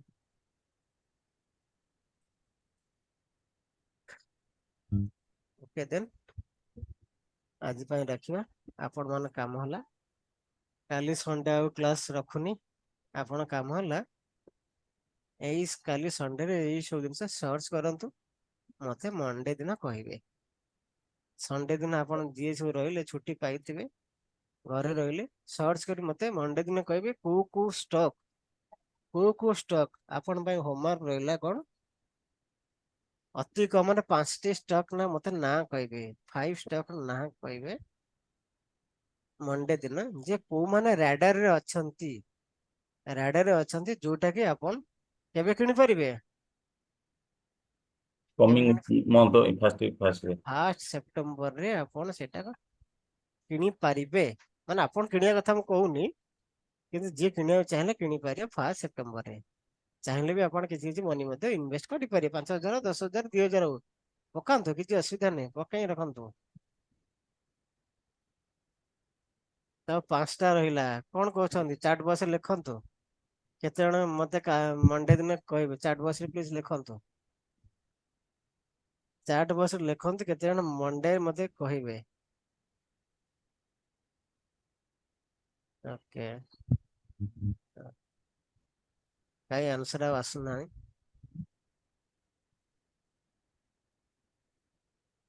ମାନେ ଆପଣ ଆନାଲିସିସ୍ କରି ଶିଖନ୍ତୁ, ଜାଣନ୍ତୁ, କରି ଶିଖିଲେ ଜାଣିଲେ ଏମିତି ଆପଣ ଆନାଲିସିସ୍ କଲେ ସକ୍ସେସ୍ ହବ। ओके देन आज ପାଇଁ ଏତିକି, फिर मंडे मिलेंगे। ସାର୍ ମୁଁ ଟିକେ ଆଜ୍ଞା ଭାବୁଛି ମୁଁ ଟିକେ ପ୍ରାକ୍ଟିସ ପାଇଁ ସର୍ଟେଜ ହଉଛି ସୁଗଲା, ମୁଁ ଭାବୁଛି ଖାଲି ଜୁଲାଇ ବ୍ୟାଚରେ ଜଏନ୍ କରିକି ଟିକେ ପ୍ରାକ୍ଟିସ ସଫିସିଏଣ୍ଟ କରିବି, ମତେ ପଛେ ଟାଇମ ଲାଗୁ କିନ୍ତୁ ଟିକେ ପ୍ରାକ୍ଟିସ ସଫିସିଏଣ୍ଟ କରିହବନି। ମାନେ ମୋର ତଥାପି 2ଟା 3ଟା ଖଣ୍ଡେ ଇଣ୍ଡିକେଟର ମାନେ ଷ୍ଟ୍ରାଟେଜି ପ୍ରାକ୍ଟିସ ରହିଲାଣି, କାଲି ପାଇଁ ଭାବୁଛି କଭର କରିବି ଟାର୍ଗେଟ ରଖିଛି। ଆଜ୍ଞା ଭାବୁଛି ସୋମବାର ମଙ୍ଗଳବାର ବୁଧବାର ଆପଣ ରଖୁଛନ୍ତି ସାର୍ ଜୁଲାଇ ବ୍ୟାଚ୍ ପାଇଁ ନା? ନାଇଁ ଆପଣ ଶୁଣନ୍ତୁ, ସବୁ କ୍ଲାସରେ ଜଏନ କରନ୍ତୁ, ଇଏ କରନ୍ତୁ, ପ୍ରାକ୍ଟିସ କେତେବେଳେ କରିବେ, ସମସ୍ତେ ଖାଇ ପିଇ ଶୋଇଲା ପରେ ରାତି 11ଟା ପରେ ବସିବେ। ମୋ କାମ କଣ କରୁଛି କି, ମୋ କାମ ରାତି 11:30 ପରେ ସରୁଛି, 11:30 ରାତି 1:30 2ଟା ପର୍ଯ୍ୟନ୍ତ ବସି କାମ କରୁଛି। ଆପଣ ଛୋଟ ଛୁଆଟା ତ କ୍ଲାସରେ ଛୁଆଁ ଭଲରେ ଦେଉନି। ଶିଖନ୍ତୁ, ଯାହା ଯାହା ଅଛି ଶୁଣନ୍ତୁ, ପ୍ରତି ସପ୍ତାହରେ କରନ୍ତୁ, ପ୍ରାକ୍ଟିସ କିଛି କିଛି ଜିନିଷ କରନ୍ତୁ। ଛୋଟ ଛୁଆଟା ତ ସେ ରାତି 11ଟା ପରେ ସେ କଣ କହିଲେ ମୋ ସହିତ ସେ ପୁରା ମସ୍ତି ଶୁଆଇ ଦଉନି, ଲାଇଟ୍ ଅଫ୍ କର ତ ଶୁଅ, ନହେଲେ ନାହିଁ। ବର୍ଷେ 9 ମାସର ଛୁଆଟା ଆଜ୍ଞା ବୁଝଭଳିଆ ଯାତ୍ରା କରୁଛି। ଠିକ ଅଛି, ଆପଣ ସୁବିଧା ଯେମିତି କରି କରନ୍ତୁ। ସାର୍ ଆମର ଅରିଜିନାଲ କ୍ଲାସ ଜୁଲାଇ ବ୍ୟାଚ୍ ହଉଛି ସୋମ ମଙ୍ଗଳ ବୁଧ ସାର୍ ରହୁଛି ନା? ସବୁ ମୋର ବନ୍ଧର ଅଛି। ଦେଖିବା କିଛି ଦିନ ପାଇଁ ମୁଁ ସୋମ ମଙ୍ଗଳ ବୁଧରେ ପ୍ରାକ୍ଟିସ କରେ, କାହିଁକି ନା ମୁଁ ଚାହୁଁଛି ସାର୍ ସ୍ଲୋଲି ପଛେ ଗେନ୍ କରେ କିନ୍ତୁ ଗୋଟେ ଷ୍ଟ୍ରଙ୍ଗଲି ଗେନ୍ କରିବା ପାଇଁ ଚାହୁଁଛି। ଆଜ୍ଞା ଏମିତି କିଛି ଓରିଡ୍ ନାହିଁ ଯେ ଏତେ ଶୀଘ୍ର ଶିଖିଯିବା, କଣ କରିବା ନାହିଁ। ସ୍ଲୋଲି ଗେନ୍ କରିବି, ଯେତିକି ଗେନ୍ କରିବି ପୁରା ପରଫେକ୍ଟଲି ଗେନ୍ କରିବି, ତାକୁ ପ୍ରାକ୍ଟିସ କରିବି, ରିଭିଜନ କରିବି, ଆପଣ ଡାଉଟ୍ ପଚାରି ପାରିବି, ଯୋଉଟା ଯେତିକି ଧୀରେ ଧୀରେ ଯିବି କିନ୍ତୁ ପୁରା ଷ୍ଟ୍ରାଟେଜି ଯିବି। ବରଂ ତାପରେ ବ୍ୟାଚରେ ଆଉ ଥରେ ବରଂ ରିଭିଜନ ପାଇଁ ଅପେକ୍ଷା କରିବି, କିନ୍ତୁ ମୁଁ ଭାବୁଛି ଏଇ କମିଂ ୱିକ୍ ଟୁ ଭାବୁଛି ସୋମ ମଙ୍ଗଳ ବୁଧ 3 ଦିନ ହିଁ କଣ୍ଟିନ୍ୟୁ କରିବି। ହୁଁ, ଠିକ ଅଛି ସାର୍। ଆଜ୍ଞା ଆଜ୍ଞା ଆଜ୍ଞା okay then good night to all good night sir.